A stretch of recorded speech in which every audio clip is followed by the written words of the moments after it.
जय हिंद दोस्तों, बहुत बहुत स्वागत है आप सभी लोगों का राजर्षि क्लासेस पर। मैं प्रिया आज आपके साथ MGKVP महात्मा गांधी काशी विद्यापीठ का जो एमएड का पेपर है उस पूरे के पूरे पेपर का हम लोग इस कंप्लीट वीडियो में पूरा जो है निचोड़ देखने वाले हैं। ये पेपर आपका 2015 से लेकर के 2022 तक का आज तक के जितने भी साल जो क्वेश्चंस आया है उनको हम एक क्विक रिवीजन के रूप में देखेंगे, इसीलिए यहाँ पर ये आपको एज इट इज़ रिटन मिलेगा, ठीक, कि जैसे क्वेश्चन है और उसका as it is to the point answer. Last minute पे अगर आप एमएड का पेपर देने जा रहे हैं रिवीजन के पॉइंट ऑफ व्यू से ये आपके लिए बिल्कुल बेस्ट है। वीडियो को बहुत ही ध्यान से पूरी वीडियो अगर आप देख लेते हैं तो इस चीज़ का जो है गारंटी है कि आप सिर्फ एमएड के पेपर में पास नहीं बल्कि बहुत अच्छे नंबर से आप यहाँ पर पास कर जाएंगे। उसके लिए सबसे पहले जो है वीडियो को जो है लाइक और चैनल को जल्दी से सब्सक्राइब कर लीजिए। और चलिए अब बिना देर किए हम वीडियो को स्टार्ट करते हैं। तो यहाँ पर मैं ज़्यादा एक्सप्लेनेशन आपको नहीं दूंगी, वो इसलिए क्योंकि नंबर ऑफ़ क्वेश्चंस बहुत ज़्यादा हैं, ठीक। इसके लिए जो है टू द पॉइंट हम लोग इसको लेते हुए चलेंगे।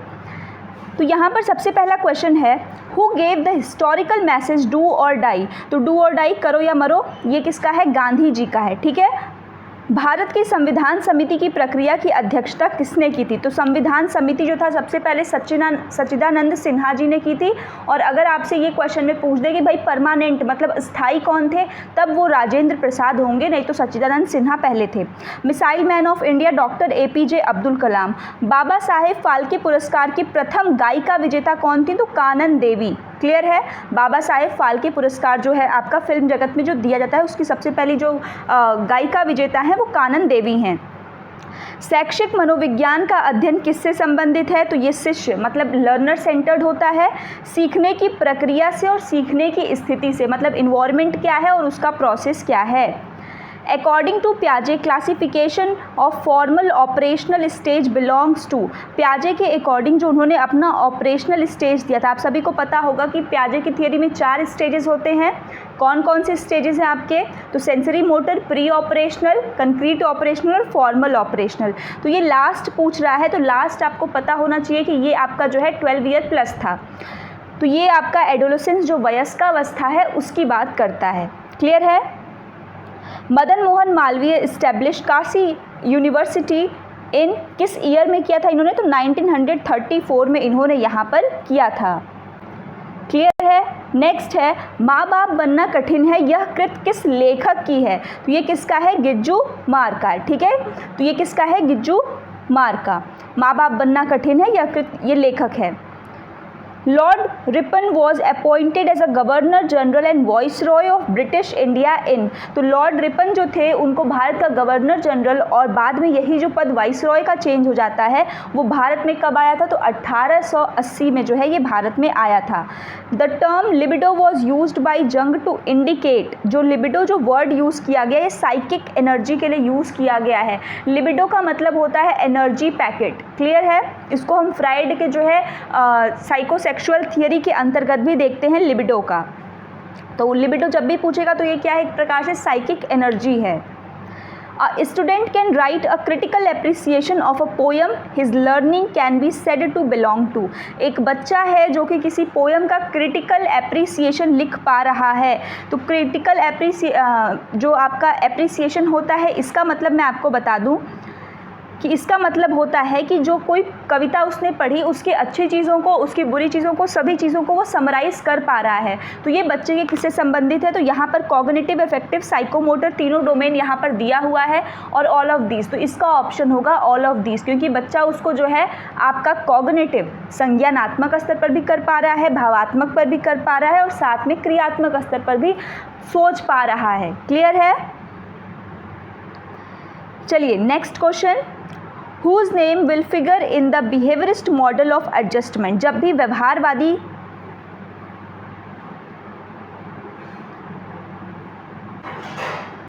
Sorry for the disturbance. सो जब भी व्यवहारवादी का नाम आपके सामने आएगा, ठीक है, एडजस्टमेंट में, तो आप हमेशा जाएंगे स्किनर के साथ। व्यवहारवादी स्किनर, इसको याद कर लीजिए। डेलिक्वेंसी में अराइजेज ड्यू टू, डेलिक्वेंसी मतलब जो अपराध होता है, जैसे हम चाइल्ड डेलिक्वेंसी कहते हैं ना, बाल अपराध, तो ये किस वजह से होता है? पहला रिजेक्शन, कि बच्चा अगर बार बार उसको सोसाइटी रिजेक्ट कर रही है, ठीक है। पॉवर्टी, बैड कंपनी, ये सारे कारक होते हैं कि जब बच्चा किसी अपराध की प्रवृत्ति उसके अंदर विकसित होती है। According to Bogardus the important element of community, Bogardus जो थे एक समाजशास्त्री, इनके अनुसार कौन कौन से प्रमुख जो है एलिमेंट है कम्युनिटी के? तो सबसे पहला है आपका social group, we feeling, living in a given area, and all of the above. तो ये सारी की सारी चीज़ें, देखिए जिसका answer all of the above है उसका यहाँ पर आपका चारों ऑप्शन यहाँ पर लिखा गया है, ठीक, ताकि आप आसानी से समझ सकें। Moral judgement are perspective whose principle is this. तो ये कह रहा है कि जो मोरल जजमेंट है वो प्रिस्क्रिप्टिव होता है, ये किसका सिद्धांत है? तो आर.एम. हैरल का ये सिद्धांत है। किसका है? R M. Harrell. The sociology of education is related with, तो जो समाज शास्त्र की जो शिक्षा है वो किससे संबंधित है? एजुकेशन एंड सोशियोलॉजी से संबंधित है। एजुकेशन एंड सोशियोलॉजी से संबंधित है। प्रिजुडाइस क्या है? तो प्रिजुडाइस एक प्रकार का एटीट्यूड है। मैक्सिमम साइकोलॉजिस्ट जो है प्रिजुडाइस, जिसको हिंदी में पूर्वाग्रह कहते हैं, इसको मानते हैं कि भाई ये जो पूर्वाग्रह होता है ये कैसा होता है? ये निगेटिव एटीट्यूड मानते हैं। बट कुछ लोग पॉजिटिव भी देखते हैं, लेकिन अक्सर हम भी पूर्वाग्रह को एक निगेटिव एटीट्यूड के रूप में ध्यान देते हैं। तो एटीट्यूड ऑप्शन में तो वही लगाएंगे कि पॉजिटिव निगेटिव में आता है तो ज़्यादा चांस है कि आप निगेटिव की तरफ जाएंगे। क्लियर है? चलिए नेक्स्ट देखते हैं। Maxims of teaching are based on, जो मैग्जिम्स ऑफ टीचिंग होता है ना, शिक्षण की जो विधियाँ होती हैं कि भाई जो मैग्जिम है किस तरफ से किस तरफ जाती हैं, तो ये किस पर बेस्ड होती हैं? तो these all are based on technology, तकनीकी पे आधारित होती हैं। According to Mahatma Buddha the most important means of achieving nirvana, आप सब ने पढ़ा होगा जो महात्मा बुद्ध का बौद्ध दर्शन है उसमें जो निर्वाण होता है वो निर्वाण को प्राप्त करने का क्या क्या साधन होता है, तो उसके लिए उन्होंने बताया है कि भाई जो अष्टांगिक मार्ग है, जो 8 मार्ग बताया उन्होंने, सम्यक दृष्टि, सम्यक ज्ञान, सम्यक संकल्प, इस प्रकार से जो 8 उन्होंने बताए हैं वही तरीका है जिससे व्यक्ति जो है निर्वाण की प्राप्ति कर सकता है। 8 fold path in English and अष्टांगिक मार्ग इज इन हिंदी। क्लियर है?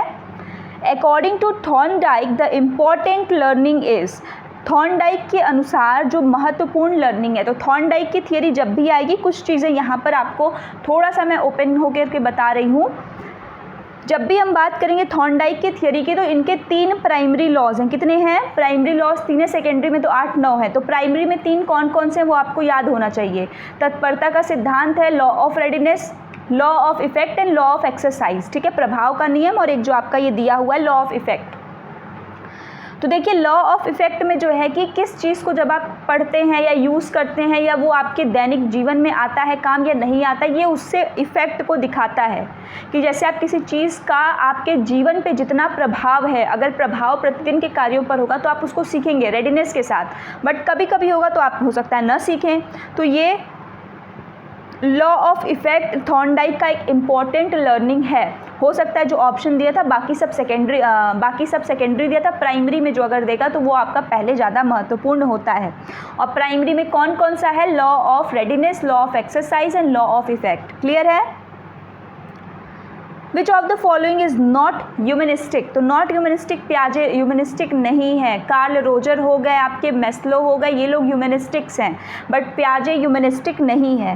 Teaching of one skill is emphasized in, कोई एक स्किल पे ही आपको फोकस करना है तो ये आपको माइक्रो टीचिंग में बताई जाती है।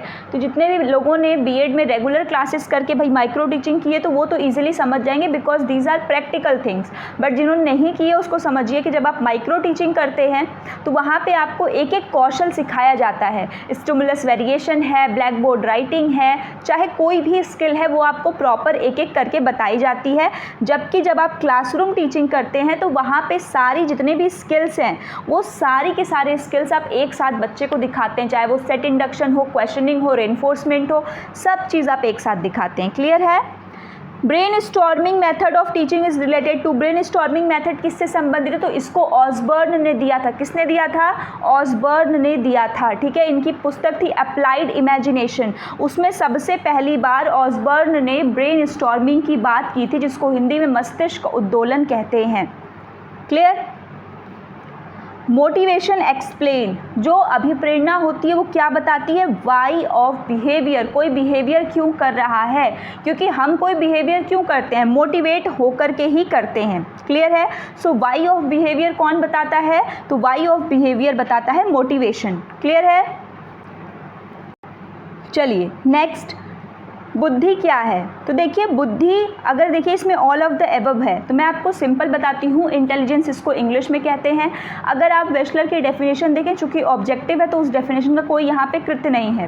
तो देखिए इंटेलिजेंस आपके सोचने समझने की क्षमता, वो है इंटेलिजेंस। आपका आपके पर्यावरण के प्रति जो आप एडजस्ट कर पाते हैं वो है जो है आपका बुद्धि।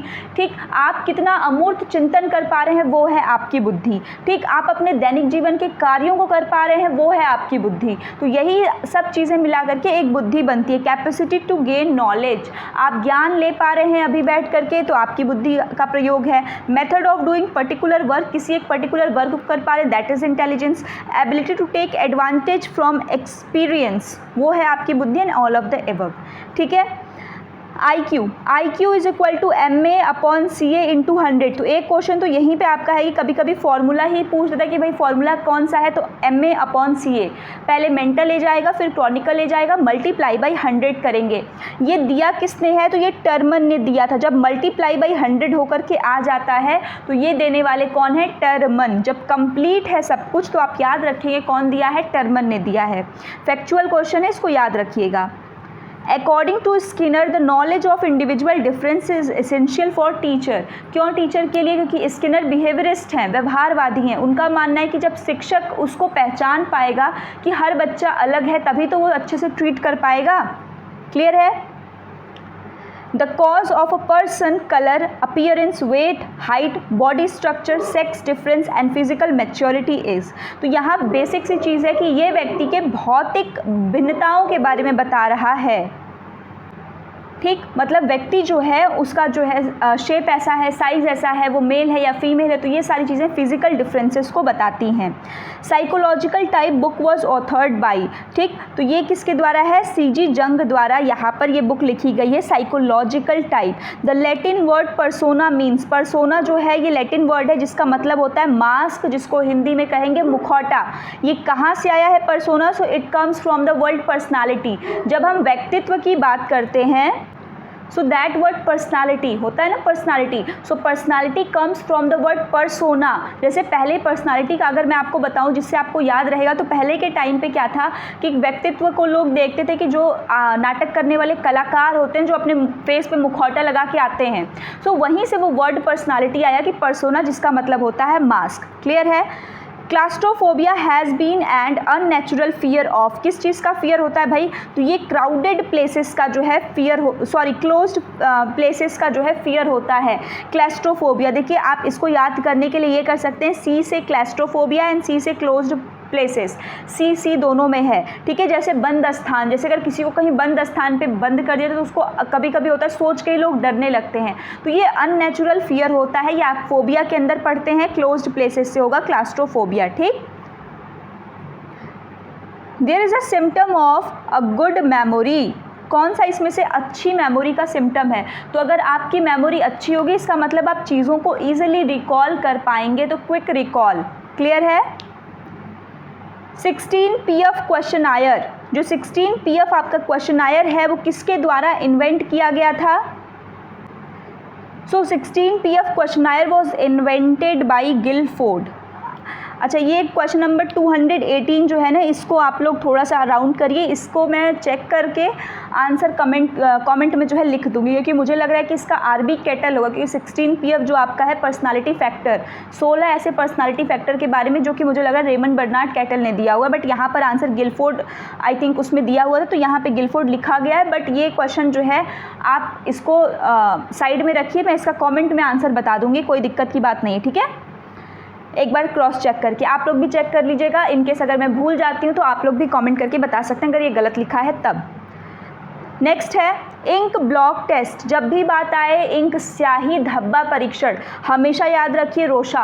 कौन है? हरमन रोशा। स्पेलिंग थोड़ी अलग है, स्पेलिंग इनकी ऐसे ही लिखी जाती है RORSCHACH, ठीक है, बट पढ़ते हैं हम रोशार्क। हरमन रोशार्क टेस्ट जो इंक ब्लॉक टेस्ट है, ये भी पर्सनालिटी का ही टेस्ट है। तो इंक ब्लॉक जब भी आएगा ये नाम हमेशा याद रखेंगे, हरमन रोशा। क्लियर है? Who said adjustment is an ongoing process? जो एडजस्टमेंट है वो हमेशा चलने वाली प्रक्रिया, तो ये गेट्स का कहना, और बिल्कुल सही कहा गेट्स ने। Main form of educational technology तो क्या है? तो यहाँ पर है आपका trading technology, programmed instruction, behaviour technology. तो बिल्कुल सही बात है कि ये सारे के सारे जो आपके फॉर्म हैं वो क्या है? ईटी के फॉर्म है, एजुकेशनल टेक्नोलॉजी के, चाहे इंस्ट्रक्शनल टेक्नोलॉजी हो, प्रोग्राम्ड इंस्ट्रक्शन हो या बिहेवियरल टेक्नोलॉजी हो। The exponent of theory of insight was developed by, theory of insight किसके द्वारा है भाई? कोहलर। कोहलर जो आपके आप कह सकते हैं जिस्टाल्ट स्कूल है वो इन्हीं लोगों के देन है। कौन कौन है उसमें? कोहलर उसके फाउंडर थे, ठीक। वर्दाइमर और कोफका जो थे ये को फाउंडर में थे। इन तीनों लोगों ने मिलकर के थियोरी ऑफ इनसाइट को डेवलप किया था। इन्होंने एक चिंपैंजी के ऊपर अपना एक्सपेरिमेंट किया था जिसका नाम बहुत फेमस है, पूछ सकता है, जिसका नाम है सुल्तान। क्या नाम था उस बंदर का? चिंपैंजी का सुल्तान, वनमानुष, ठीक है, नाम था उनका Sultan. According to Kohlberg number of stages of moral development, तो कितने स्टेजेस हैं भाई कोहलबर्ग के? इसमें तो स्टेजेस हैं इनके 6, और अगर यही बस एक वर्ड बस हटाएगा, according to Kohlberg number of level of moral development, अगर यहीं लेवल लिख दे तो ये 3 हो जाएगा। याद रखिएगा, लेवल बोलेगा तो 3, स्टेजेस बोलेगा तो 6। क्लियर है?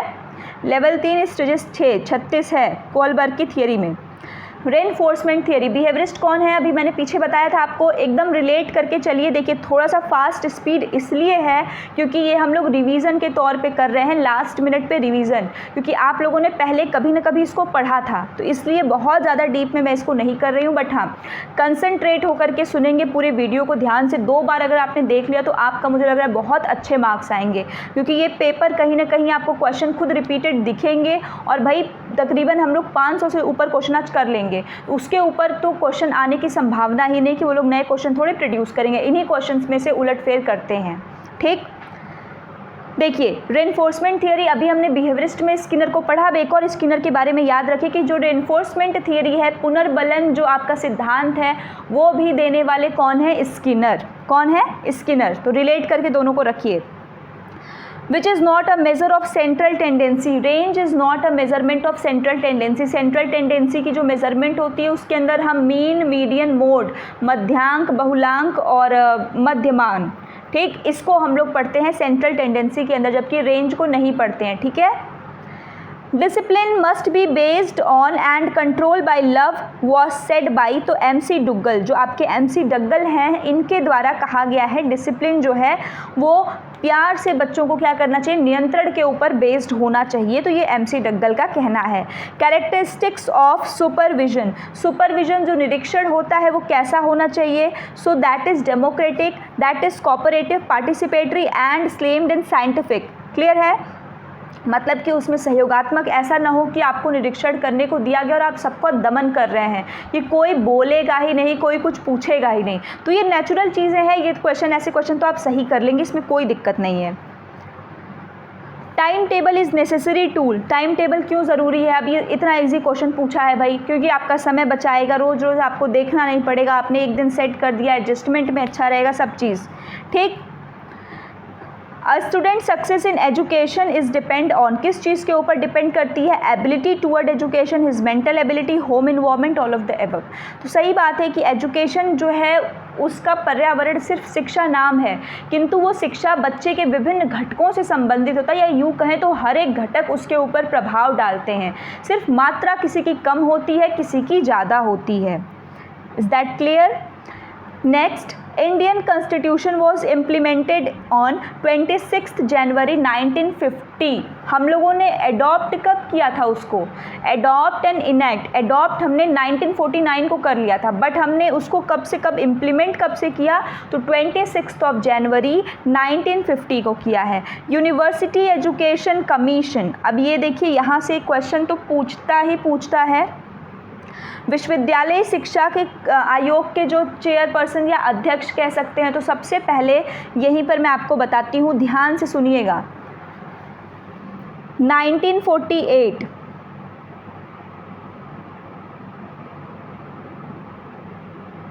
1948 में आपका आया था यूनिवर्सिटी एजुकेशन कमीशन। आज़ादी के तुरंत बाद पहला आयोग है आपका ये, जिसको राधा कृष्णन आयोग भी कहते हैं। तो ऐसे भी याद रख सकते हैं क्योंकि इसके अध्यक्ष थे हमारे डॉक्टर सर्वपल्ली राधाकृष्णन जी। ठीक है, 1948 में ये आया 1949 तक। नेक्स्ट है 1952 टू 54, जो सेकेंड है ये कहता है सेकेंडरी एजुकेशन कमीशन या फिर मुदालियर कमीशन, और इसके अध्यक्ष कौन होंगे, जिनके नाम पे ये है मुदालियर। क्लियर है। एक है आपका 1964 टू 66, बहुत फेमस है, इसके अध्यक्ष थे, इसको हम कोठारी आयोग भी कहते हैं क्योंकि इसके अध्यक्ष थे दौलत सिंह कोठारी। क्लियर है, 1964 में बना, 66 में अपनी रिपोर्ट इसने दे दी। ये 3 आयोग, ये यूनिवर्सिटी के लिए था, ये माध्यमिक शिक्षा के लिए था, और ये आपके सारे लेवल्स के लिए था कि भाई आप प्राइमरी में क्या है, सेकेंडरी में क्या है, हायर सेकेंडरी यूनिवर्सिटी में क्या है, सब में क्या क्या हम रिकमेंडेशंस कर सकते हैं, क्या अच्छी चीज़ें क्या ख़राब चीज़ें हैं। क्लियर है, तो यहीं पे मैंने बता दिया है, आगे आपको क्वेश्चन ज़रूर इससे देखने को मिलेगा। First psychological laboratory was established by, तो ये क्वेश्चन तो भाई बिल्कुल फेवरेट क्वेश्चन है। पहली जो आपका मनोवैज्ञानिक प्रयोगशाला खोली गई थी वो कहाँ खोली गई थी और किसके द्वारा खोली गई थी। ठीक, तो आप लोग बताएंगे किस ईयर में खोली गई थी, ये क्वेश्चन मोस्ट इंपॉर्टेंट है। खोली गई थी विल्हेल्म वुंट के द्वारा। किसके द्वारा? विल्हेल्म वुंट के द्वारा खोली गई थी। लिप्जिग विश्वविद्यालय जर्मनी में खोली गई थी। कहाँ खोली गई थी? लिप्जिग विश्वविद्यालय जर्मनी में। अभी इस बार का ही जो आपका एमएड का सीयूईटी पीजी उसके अंतर्गत पेपर हुआ था एमएड का, उसमें ये क्वेश्चन आपका पूछा गया था कि भाई पहली प्रयोगशाला कहाँ खोली गई थी और किस ईयर में। चलिए मैं वो भी आपको बता देती हूँ क्योंकि कुछ महानुभाव लोग हैं वो लोग देखते भी नहीं हैं, तो चलिए कम से कम अगर आए तो आपका छूटे ना। 1879 कब हुआ था? 1879 में पहला जो है आपका साइकोलॉजी की प्रयोगशाला खोली गई थी। Psychology is the device of psychology is the device of drive of behaviour who said by. Drive का मतलब होता है कि प्ररोध, मतलब आगे बढ़ाने का जो व्यवहार होता है उसको एक तरीके से आगे बढ़ाने का काम करता है। तो ये कहना है वॉटसन। वॉटसन को हम क्यों जानते हैं भाई? तो वॉटसन को हम जानते हैं फादर ऑफ बिहेवियरिज्म की वजह से 1913 में।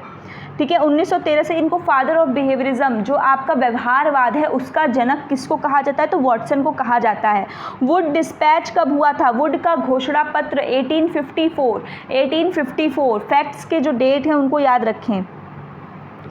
Indian government establish university education commission 4 नवंबर 1948। 4 नवंबर 1948 को ये हुआ था। देखिए अब ये 4 जो है नवंबर में है, तो देखिए आपका जो ये पेपर होने वाला है वो किसी भी मंथ में, तो नवंबर देखिए लास्ट में याद रखिए, इसमें 4 इसमें भी है 4 इसमें भी है। 1948 पहला आयोग था आज़ादी के बाद। 47 में हमको आज़ादी मिली, 48 में बना है। ठीक, तो 4 नवंबर 1948।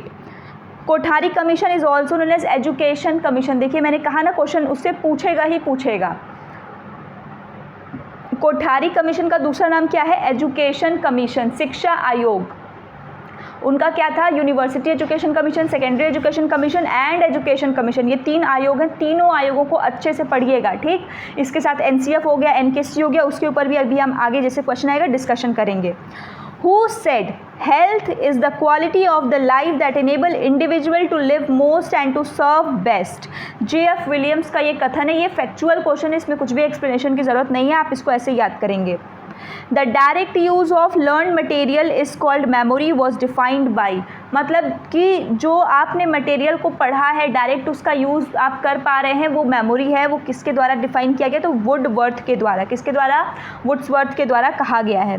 फॉरगेटिंग कर्व, देखिए जो मेमोरी है और जो फॉरगेटिंग है उस चैप्टर में जो कर्व होते हैं, से बताया जाता है ना कि आप भूलते हैं तो धीरे धीरे सब भूल जाते हैं। तो ऐसे जो कर्व बनते हैं वो कर्व मैक्सिमम जगह आपको एक नाम आएगा, वो है एबिंगहास। याद रखिएगा इस नाम को। क्या नाम है? एबिंगहास। क्लियर है? कर्व की जब भी बात आएगी तो वहाँ पे एबिंगहास अगर ऑप्शन में दिया है तो मोस्ट प्रोबेबल वो होंगे ही, क्योंकि इन्होंने सबसे ज़्यादा कर्व दिया हुआ है। The behaviour of organism is written by, तो देखिए बिहेवियरिज्म के बारे में मैंने बता दिया, फादर बिहेवियरिज्म के वॉटसन है, बट उस पर स्टडी ज़्यादातर स्किनर ने किया है। Another name of operant conditioning, operant conditioning जिसका स्किनर से संबंध है, इसका दूसरा नाम है इंस्ट्रूमेंटल कंडीशनिंग। क्या नाम है? Instrumental conditioning. इंस्ट्रूमेंटल कंडीशनिंग किस पे बेस्ड है? तो रिस्पॉन्स कॉन्टिजेंट रेनफोर्समेंट। देखिए अब यहाँ आपको दो लोग की थियरी पता होनी ज़रूरी है, एक थॉर्नडाइक की, एक स्किनर की। नहीं पता तो मैं संक्षेप में बताती हूँ स्किनर की थियरी। इस जैसे थॉर्नडाइक की जो थियरी थी, पैवलव की थियरी, पैवलव की जो थियरी थी वो कहते हैं कि भाई पहले कोई जो है प्रक्रिया देगा, अनुक्रिया देगा, मतलब पहले हम किसी के सामने कुछ उद्दीपक रखेंगे, स्टिमुलस रखेंगे, फिर ये इस पर रिस्पॉन्स देगा। ये किसका कहना है? ये कहना है पैवलव का, कि जो पहले उसको कुछ ना कुछ दिखाएंगे, कुत्ते के सामने खाना रखेंगे, कुत्ता लार का श्राव करेगा, उसके सामने घंटी बजा रहे हैं तब।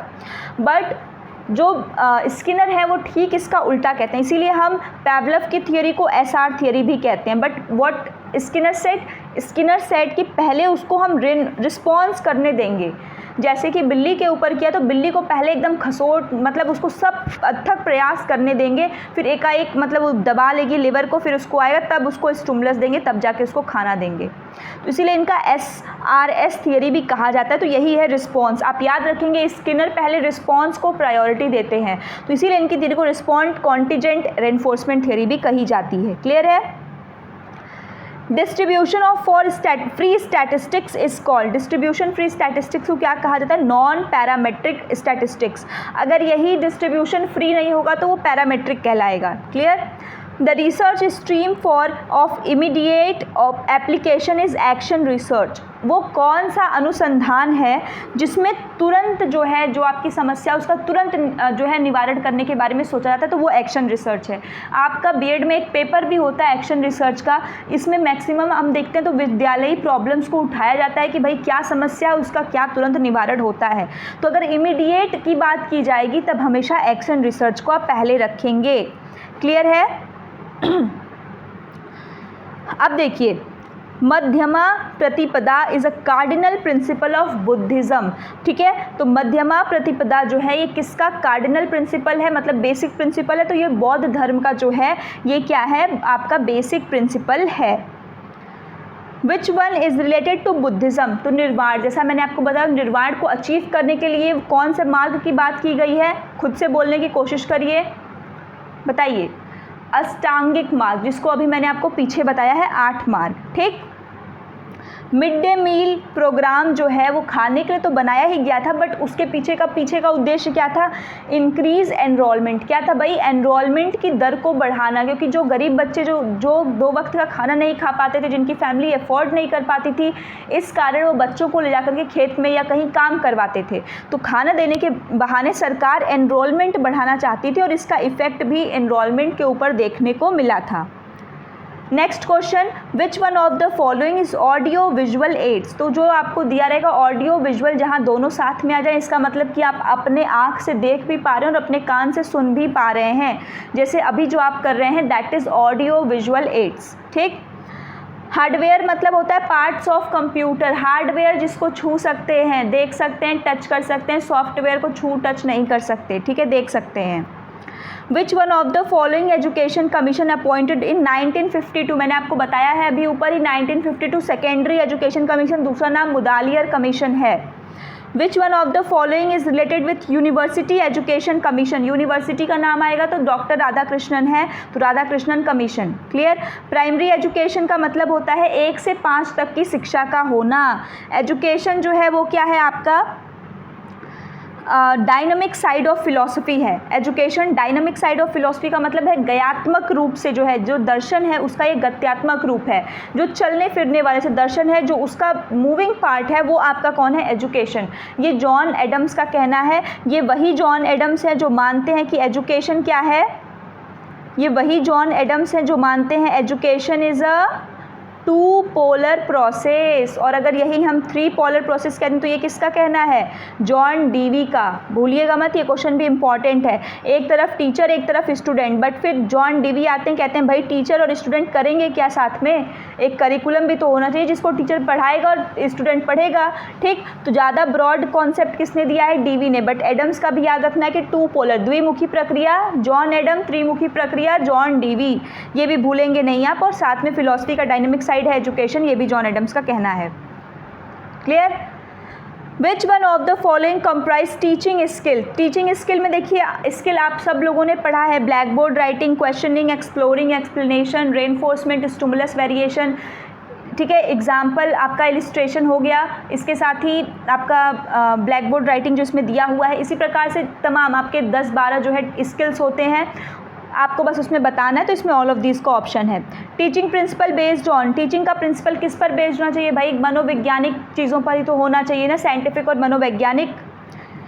किसने कहा जैसे जैसे व्यक्ति परिपक्व होता जाता है उसका जो है संबंध टूटता जाता है। ठीक, तो इसका जो आंसर होगा वो आपका होगा आलपोर्ट। आलपोर्ट का कहना है कि भाई जैसे जैसे व्यक्ति परिपक्व मैच्योर होता है, ठीक, मैच्योर होता है, उसका जो रिलेशन है वो धीरे धीरे क्या होता है, ख़त्म होता जाता है। तो ये आलपोर्ट का कहना है।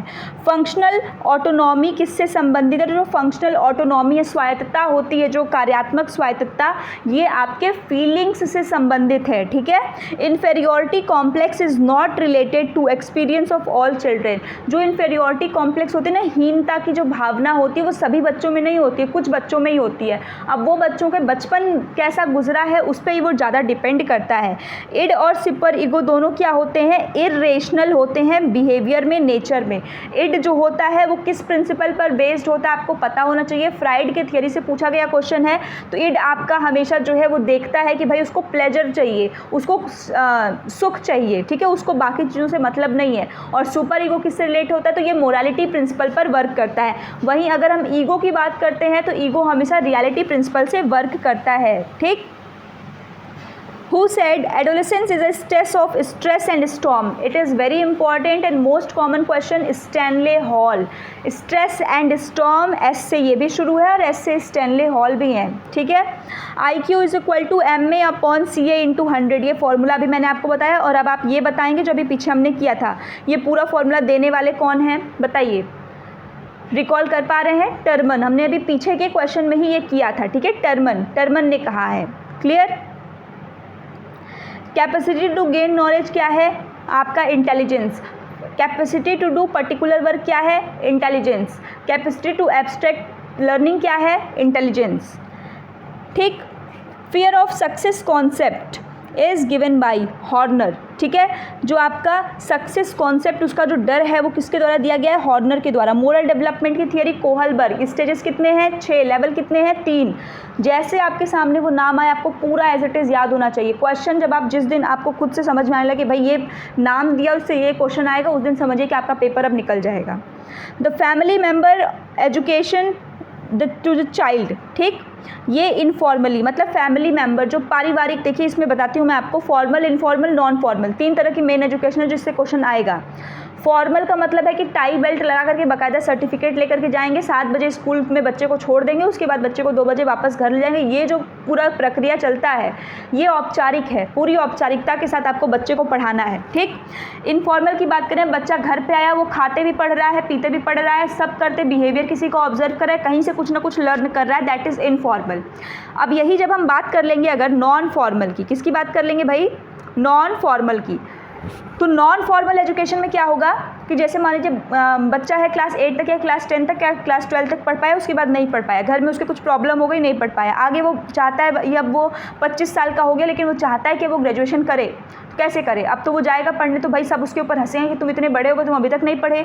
तो इसके लिए आता है डिस्टेंस एजुकेशन, एडल्ट लर्निंग। ठीक है, एडल्ट लर्निंग जो वयस्क शिक्षण है या फिर डिस्टेंस एजुकेशन कि वहाँ से वो डाल देगा, उसको सिर्फ एग्जाम देने जाना होगा और वो अपनी पढ़ाई भी कंप्लीट कर सकता है, ये नॉन फॉर्मल के अंतर्गत आता है। क्लियर है। The policy recommended by Kothari commission where विस लैंग्वेज इज। तो याद रखिएगा कोठारी कमीशन ने कौन सी दिया था आपका 3 लैंग्वेज फॉर्मूला, त्रिभाषा सूत्र किसके द्वारा दिया गया था? कोठारी कमीशन के द्वारा। तीनों आयोग में से कोठारी ने ही त्रिभाषा सूत्र को यहाँ पर प्रमोट किया था।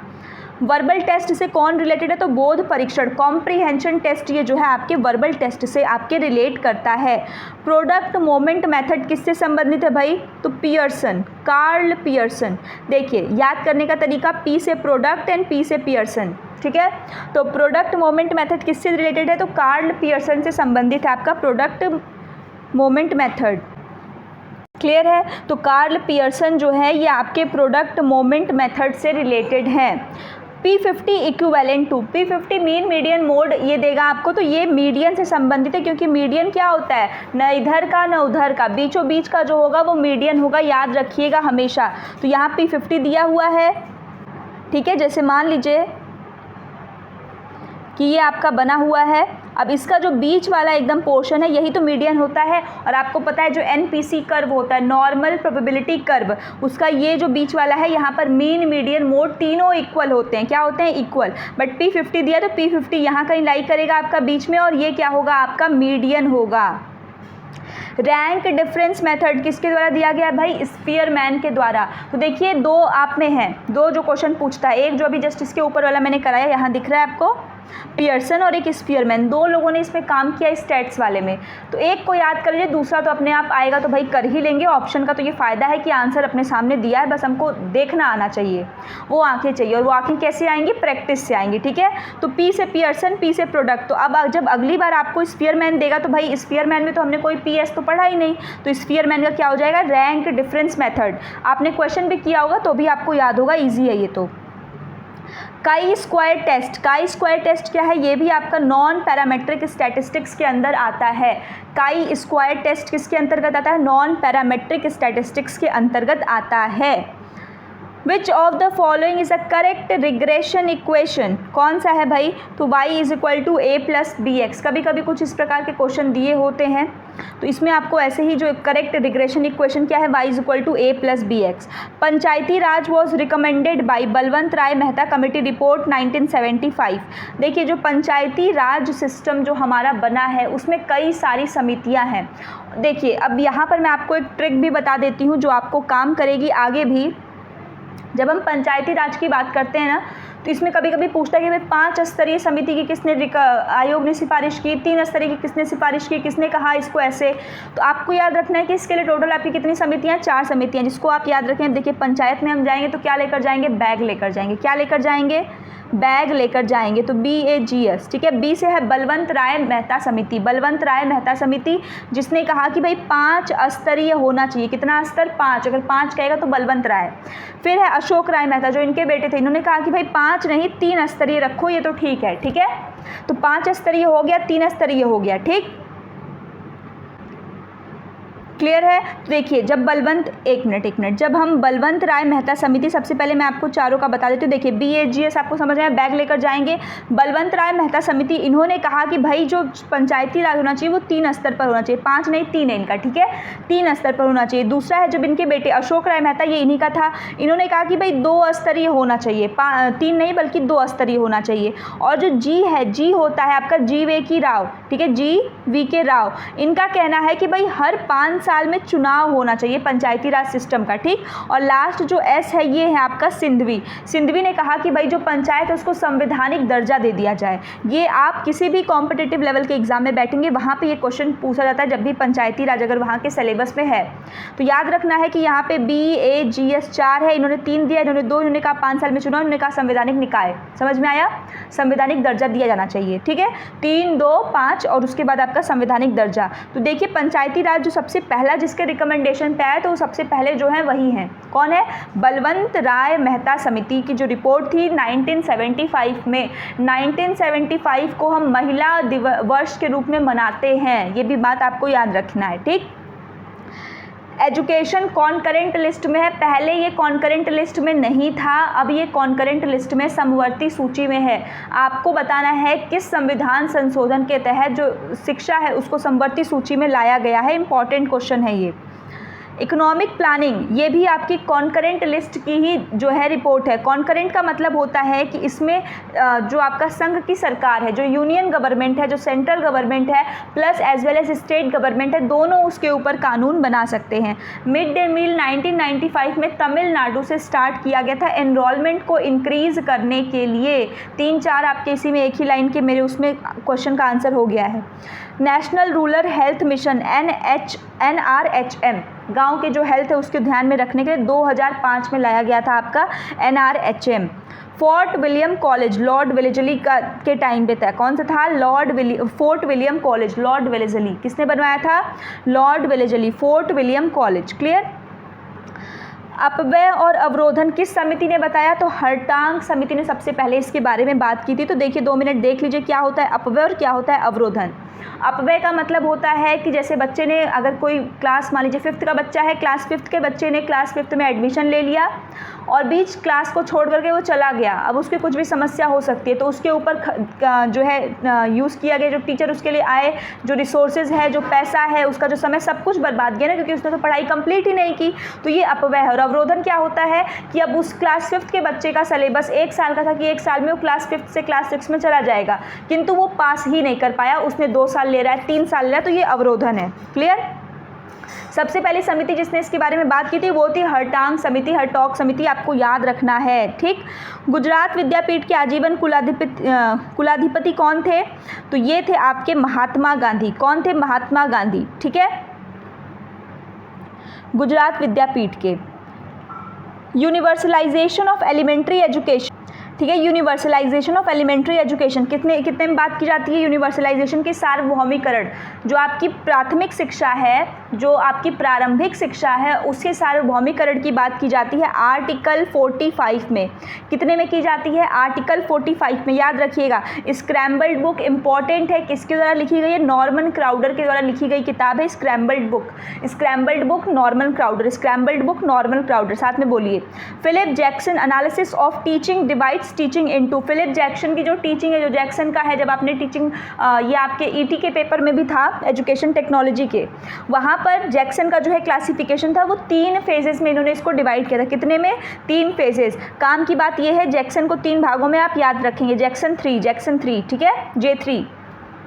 The concept of mathematics given by F.F. Megger द्वारा दिया गया था। जो है मैथेटिक का जो सिद्धांत था वो किसके द्वारा दिया गया था? जो उसका संप्रत्य था F.F. मेगर के द्वारा। M से मेगर, M से मैथेटिक। ठीक है, M से मेगर, M से मैथेटिक। ठीक? इन फ्लैंडर्स इंटरेक्शन एनालिसिस, फ्लैंडर्स जो आपके करिकुलम ट्रांजैक्शन की जब हम बात करते हैं उसमें इन लोगों का नाम आता है। Analysis प्यूपिल stock is given in category 8 और 9। जो लर्नर, प्यूपिल किसको कह रहा है? जो बच्चे हैं, उनके बारे में टॉक किस में कहा गया है? उसका नियम है, तो नियम 8 और 9 में। किस में कहा गया है भाई? 8 और 9 में। ठीक है, किस में कहा गया है? 8 और 9 में। अब देखते हैं कॉन्सेप्ट अटेनमेंट मॉडल आसुबेल का है। कॉन्सेप्ट अटेनमेंट मॉडल, संप्रत्यय जो अटेनमेंट मॉडल है आसुबेल। इंपॉर्टेंट क्वेश्चन है, ध्यान में रखिए। इंफॉर्मेशन सोर्स, ट्रांसमीटर से एक चैनल में रिसोर्सेज चैनल से रिकवर हो रहा है, फिर डेस्टिनेशन पे पहुंच रहा है। ये किसका सीक्वेंस ऑफ कॉम्बिनेशन मॉडल किसका है ये? तो ये शैमन वीवर का मॉडल है। क्लियर है? किसका मॉडल है? शैमन वीवर का ये मॉडल है। Problem solving develop, problem solving जब आएगा तो रिफ्लेक्टिव लेवल पे आएगा। कहाँ पे आएगा? रिफ्लेक्टिव लेवल पे। अंडरस्टैंडिंग लेवल है आपका, ठीक, और उसके पहले मेमोरी लेवल है, सबसे पहला, सबसे जो नीचे आता है, फिर लास्ट में आपका रिफ्लेक्टिव लेवल है। ये प्रॉब्लम सॉल्विंग, जब बच्चे के अंदर प्रॉब्लम सॉल्विंग डेवलप हो तो इसका मतलब रिफ्लेक्टिव लेवल का डेवलपमेंट होता है। 3 मेन ड्यूटी क्या है टीचिंग के? Teaching, regulating and direction. These are the 3 main duties of teaching. A researcher aim is to investigate the meaning that student assign learning of mathematics in the classroom. Which research method is most appropriate? तो phenomenological research यहाँ पर आपके लिए सबसे ज़्यादा ज़रूरी है कि अगर कोई बच्चा है वो मैथमेटिक्स के क्लासरूम में, उसको अगर हम असाइन कर रहे हैं, लर्निंग सिखा रहे हैं, तो कौन सा फेनोमेनोलॉजिकल रिसर्च इस पर बेस्ट है? Which is most stable major of central tendency? तो मीन, अगर बीच की बात करेगा, P50 की बात करेगा तो मीडियन, और सेंटर की बात करेगा, स्टेबल की बात करेगा तो मीन। क्लियर है? सेंटर बोलेगा तो मीडियन होगा। Which level of measurement leads to simple classification only. तो आपने कुछ स्केल पढ़े होंगे, 4 स्केलों के मैं नाम बताती हूँ तो आपको याद आएगा। Nominal, ordinal, ratio, interval. याद आया? Nominal scale, ordinal scale, ratio scale, interval scale.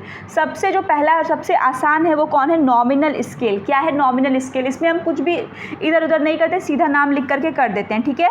Ordinal वाले में हम ऑर्डर के अकॉर्डिंग करते हैं, ठीक है, रैंक के according. Which is positional measure of central tendency. Positional measure की बात करेगा तो मीडियन, ठीक है। स्टेबिलिटी की बात करेगा तो मीन। इसमें क्या है भाई? तो मीडियन। देखिए मीडियन बीचों बीच वाला है, मैंने आपको बताया है। अगर अरेंज देखिए नहीं होगा तो आप पहले उसको एक असेंडिंग या डिसेंडिंग में अरेंज कर लेंगे उसके बाद, ठीक। The measure of central tendency whose value is not determined by extreme value. Extreme होगा तब तो वो भाई आपका मीन या मीडियन इससे हो सकता है, लेकिन एक्सट्रीम अगर नहीं हो रहा है तो वो मीडियन होगा। एक्सट्रीम का मतलब ना तो इस किनारे पे है ना तो इस किनारे पे, तो बीच में है। तो बीच में कौन होगा? बीच में मीडियन ही तो होगा, ठीक। अब यहाँ पे आपको रॉ स्कोर कैलकुलेट करने को दिया है कि मीन आपका 100 है, स्टैंडर्ड डेविएशन इज 10, ठीक। रॉ स्कोर 120 दिया हुआ है तो जेड स्कोर, तो जेड स्कोर का फॉर्मूला है आपका x minus mean upon standard deviation. याद कर लीजिए Z is equal to x minus mean upon standard deviation. आपको क्वेश्चन में सब कुछ दिया हुआ है, बस आपको वैल्यू पुट करना है। आइए दिखाती हूँ। देखिए x माइनस क्या फॉर्मूला है आपका? x minus mean upon standard deviation, यही तो है। तो देखिए मीन कितना दिया हुआ है आपका? 100 दे दिया, तो x आप रख लेंगे, माइनस आपका जेड स्कोर कितना दिया है? रॉ स्कोर आपको दे दिया है 120, तो 120 और मीन माइनस 100, ठीक। और आपका स्टैंडर्ड डेविएशन 10, ठीक। तो बस आप यही रख देंगे 120 minus 100 upon 10। Answer is 2। The percentage off score line between 1 standard deviation and 2 standard deviation of NPC is approximately. तो 1 से 2 के बीच में है। स्टैंडर्ड डेविएशन आपको दिया हुआ है एनपीसी कर्व पे, तो वो कितना है? 14%। कितना है? 14। एनपीसी कर्व किसकी बात कर रहा है? इसकी बात कर रहा है, और 1 और 2 इस पर है, तो ये कितना लाई करेगा? तो ये होगा आपका 14%। इसके लिए आपको देखिए एनपीसी का पूरा कर्व मुझे बताना होगा, जिसमें बहुत टाइम आपका रहेगा, क्योंकि अगर ये जिसको नहीं पता तो वो इजीली नहीं समझ पाएगा। क्यों? क्योंकि यहाँ पे जैसे यहाँ से यहाँ तक की वैल्यू, इसमें सबसे ज़्यादा वैल्यू लाई करती है, फिर ये वाली वैल्यू होती है, फिर उसके बाद ये वाली, इसमें सिग्मा 1 सिग्मा 2 सिग्मा, तो ये उसी की बात कर रहा है, ठीक है, जो 1 सिग्मा से 2 सिग्मा तक की वैल्यू है। अब इसमें स्टैंडर्ड डेविएशन को आपको जो है फाइंड आउट करना है, तो ये कितना होगा, ठीक। तो इसमें दिया हुआ है आपको 10 12 अलग अलग स्कोर, तो ये आप फॉर्मूला इसमें यूज़ कर लेंगे स्टैंडर्ड डेविएशन का, under root summation D square upon N, आपका वैल्यू यहाँ पर निकल जाएगा 2.72। अब positively skewed curve imply that, अगर एक स्क्यू कर्व है जो आपका पॉजिटिवली स्क्यूड है, इसका मतलब क्या है? निगेटिव की तरफ नहीं रहेगा, ठीक। वो कैसा है? वो आपका पॉजिटिवली स्क्यूड कर्व है। तो ये क्या कह रहा है? क्या बता रहा है? Majority off score will fall towards the left end of the curve, ठीक। देखिए जब भी हम बात करते हैं, अगर हम कर्व बनाते हैं तो इधर का साइड हम पॉजिटिव लेते हैं, इधर का निगेटिव लेते हैं। तो अगर कोई भी कर्व पॉजिटिव की तरफ है तो पॉजिटिव इधर ही तो है, तो इसका मतलब क्या है कि मेजॉरिटी जो स्कोर है वो किसकी तरफ लाई करेगा? Left end of the curve की तरफ वो क्या करेगा? लाई करने वाला है। क्लियर है? Determine the product moment method. चलिए बताइए प्रोडक्ट मोमेंट मेथड किसने दिया था? तो प्रोडक्ट मोमेंट मेथड पी से प्रोडक्ट, पी से पियर्सन। याद आया? फ्रॉम द फॉलोइंग, अलग अलग वैल्यू दिया हुआ है भाई, आपको बताना है इसमें। रैंक ऑर्डर कोरिलेशन किसने दिया है? स्पीयरमैन ने। What is the date of implementation of RTE act 2009? तो आरटीई एक्ट 2009 में आया था, लागू हुआ था वो कब से? 1 अप्रैल 2010। 1 अप्रैल से नया सेशन शुरू होता, तब से इन्होंने लागू किया था, ठीक है, 2010 से, ठीक। निष्काम कर्म, ये किसके द्वारा कहा गया है भाई? गीता में कहा गया है भाई कर्म करिए, फल की चिंता मत करिए, निष्काम कर्म करिए आप, ठीक। साइंटिफिक मेथड किसने कहा है? तो प्रयोजनवाद, जो प्रैग्मेटिज्म वाले हैं उनका कहना है कि भाई हमको साइंटिफिक मेथड से काम करना चाहिए। ट्रू जीरो किसके पास होता है? तो रेशियो के पास होता है। हमेशा याद रखिएगा रेशियो के पास क्या होता है? ट्रू जीरो की वैल्यू होती है। किसके पास होती है? Ratio scale. अभी मैंने आपको बताया नॉमिनल, ऑर्डिनल, रेशियो और इंटरवल स्केल। तो ट्रू जीरो जो होता है, जो एब्सोल्यूट जीरो है, उसकी वैल्यू किसके पास है? रेशियो के पास। The full name of originate of Likert scale, ठीक। तो यहाँ आपसे पूछा है जो ओरिजिनेटर है लिकर्ट स्केल की, जैसे तो उनके लास्ट टाइटल तो उनका लिकर्ट ही था, तो उनका पूरा नाम क्या था? तो उनका पूरा नाम था रेंसिस लिकर्ट। क्या नाम था उनका भाई? रेंसिस लिकर्ट इनका जो है पूरा नाम था। क्लियर है। ऑपरेशन ब्लैक बोर्ड कब लॉन्च किया गया था? 1987 में। 1987 में ऑपरेशन ब्लैक बोर्ड को स्टार्ट किया गया था। कब स्टार्ट किया गया था? 1987 में, याद रखिएगा। ठीक, आया हुआ क्वेश्चन है। अंतवासी is related to which of the following? तो वैदिक, तो ये एक नाम है आपका अंतवासी जो किससे संबंधित है? वैदिक कल्चर से संबंधित है। जॉन डीवी कौन थे? एक प्रैग्मेटिस्ट थे, प्रयोजनवादी थे जॉन डीवी। रिपब्लिक किसकी पुस्तक का नाम है? प्लेटो की पुस्तक का नाम है। ये तो इजी क्वेश्चन है। धम्पद किससे संबंधित है भाई? जैन धर्म से संबंधित है। निर्वाण किससे संबंधित है? आपने पढ़ चुका है, निर्वाण बौद्ध धर्म से संबंधित है, जो अष्टांगिक मार्ग के थ्रू हम कंप्लीट कर सकते हैं। धम्पद बोलेगा तो ये जैन से संबंधित है। पुद्गल भी किसके? पुद्गल किससे संबंधित है? तो ये भी जैन धर्म से संबंधित है। तो धम्पद हो गया और पुद्गल हो गया, ये दोनों के दोनों किससे रिलेटेड हैं? तो जैन धर्म से रिलेटेड हैं। क्लियर है। तो जेपीडी याद रख सकते हैं अगर आप चाहें तो। इन केस अगर आपको ऑप्शनल क्वेश्चन रहता है तो ऑप्शन में तो आप टिक मार सकते हैं। जेपीडी याद रख सकते हैं। जैन धर्म है, एक आपका पुद्गल हो जाएगा, एक आपका धम्पद हो जाएगा। ठीक है, याद रखने के लिए। महावीर जी का जन्मस्थल कहाँ पर है? तो कुंडग्राम में है। महावीर स्वामी जो जैन धर्म के आपके आखिरी तीर्थंकर थे, 24वें तीर्थंकर, कुंडग्राम में इनका जन्म होता है। Who gave the concept of नवैक वेदांत? जो आपका अद्वैत वेदांत नहीं, अद्वैत का तो शंकराचार्य ने दिया है। जो आपका नव्य वेदांत है, नया वेदांत, उसके कौन दिया है? उसके कौन है कॉन्सेप्ट को देने वाले? तो स्वामी विवेकानंद जी हैं। ठीक है। अल्लाह के 7 गुणों में से एक गुण कौन सा है? इल्म। अल्लाह के 7 गुणों में से एक गुण है इल्म, जिसको हम कहते हैं नॉलेज, ज्ञान। वैदिक शिक्षा का मूल लक्ष्य क्या है भाई? मोक्ष की प्राप्ति। शिक्षा का संस्थागत रूप किस काल की देन है? तो संस्थागत रूप का अर्थ है कि जैसे आज हम लोग पढ़ते हैं, जो संस्था वाली बातें हैं ना, कि जहाँ से आप एक किसी इंस्टीट्यूशन में दाखिले की बात आती है, तो वो बौद्ध काल से, क्योंकि हम मानते हैं कि यहीं से यूनिवर्सिटी, जो आपकी सबसे पुरानी यूनिवर्सिटी तक्षशिला, नालंदा, इनका जो है हम उद्भव देखते हैं। इस्लाम किस भाषा का शब्द है? तो याद रखिए, इस्लाम अरबी भाषा का शब्द है। किसका है? अरबी भाषा का शब्द है। ठीक है। Which of the following branches establish inter relationship between idea? तो इंटर रिलेशनशिप जो आपकी तर्क है, तो वही तर्क शास्त्र में आएगा, जहाँ पर आप लॉजिक देंगे। लोग कहते हैं ना कि लॉजिक से बात करो भाई, लॉजिक होना चाहिए इस बात का, तो आपको उसी से याद रखना है, तर्क संबंध तर्क शास्त्र से होगा। दर्शन के 3 आपके जो शास्त्र हैं। ठीक। जैन दर्शन किसे मानता है? तो जैन दर्शन जीव को मानता है। जीव को जो जैन दर्शन के लोग होते हैं, वो लोग इतने ज़्यादा जो है आप कह सकते हैं कि भाई मानते हैं कि वो लोग जो आपके ज़मीन के नीचे के पेड़ पौधे या फिर फल होते हैं, पेड़ पौधे नहीं कहेंगे, फल जो होते हैं उनको नहीं खाते हैं। वो लोग प्याज नहीं खाते, लहसुन नहीं खाते हैं। क्यों नहीं खाते हैं? क्योंकि उनका मानना है कि वो ज़मीन के नीचे, तो उसके अंदर भी कोई ना कोई छोटे मोटे कीड़े मकोड़े हो सकता है वो मर जाएं, तो हम उनको खाएंगे तो हमें भी पाप लगेगा। ठीक। तो जैन दर्शन, इससे आपको याद रखना है कि वो जीव को मानते हैं। रविंद्रनाथ टैगोर प्रकृतिवादी थे। कौन थे? प्रकृतिवादी थे। जॉन डीवी कौन थे? प्रयोजनवादी थे।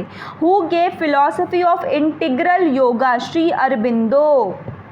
याद रखेंगे, सर्वांगीण योग का कॉन्सेप्ट किसने दिया है? श्री अरबिंदो ने। किसने दिया है?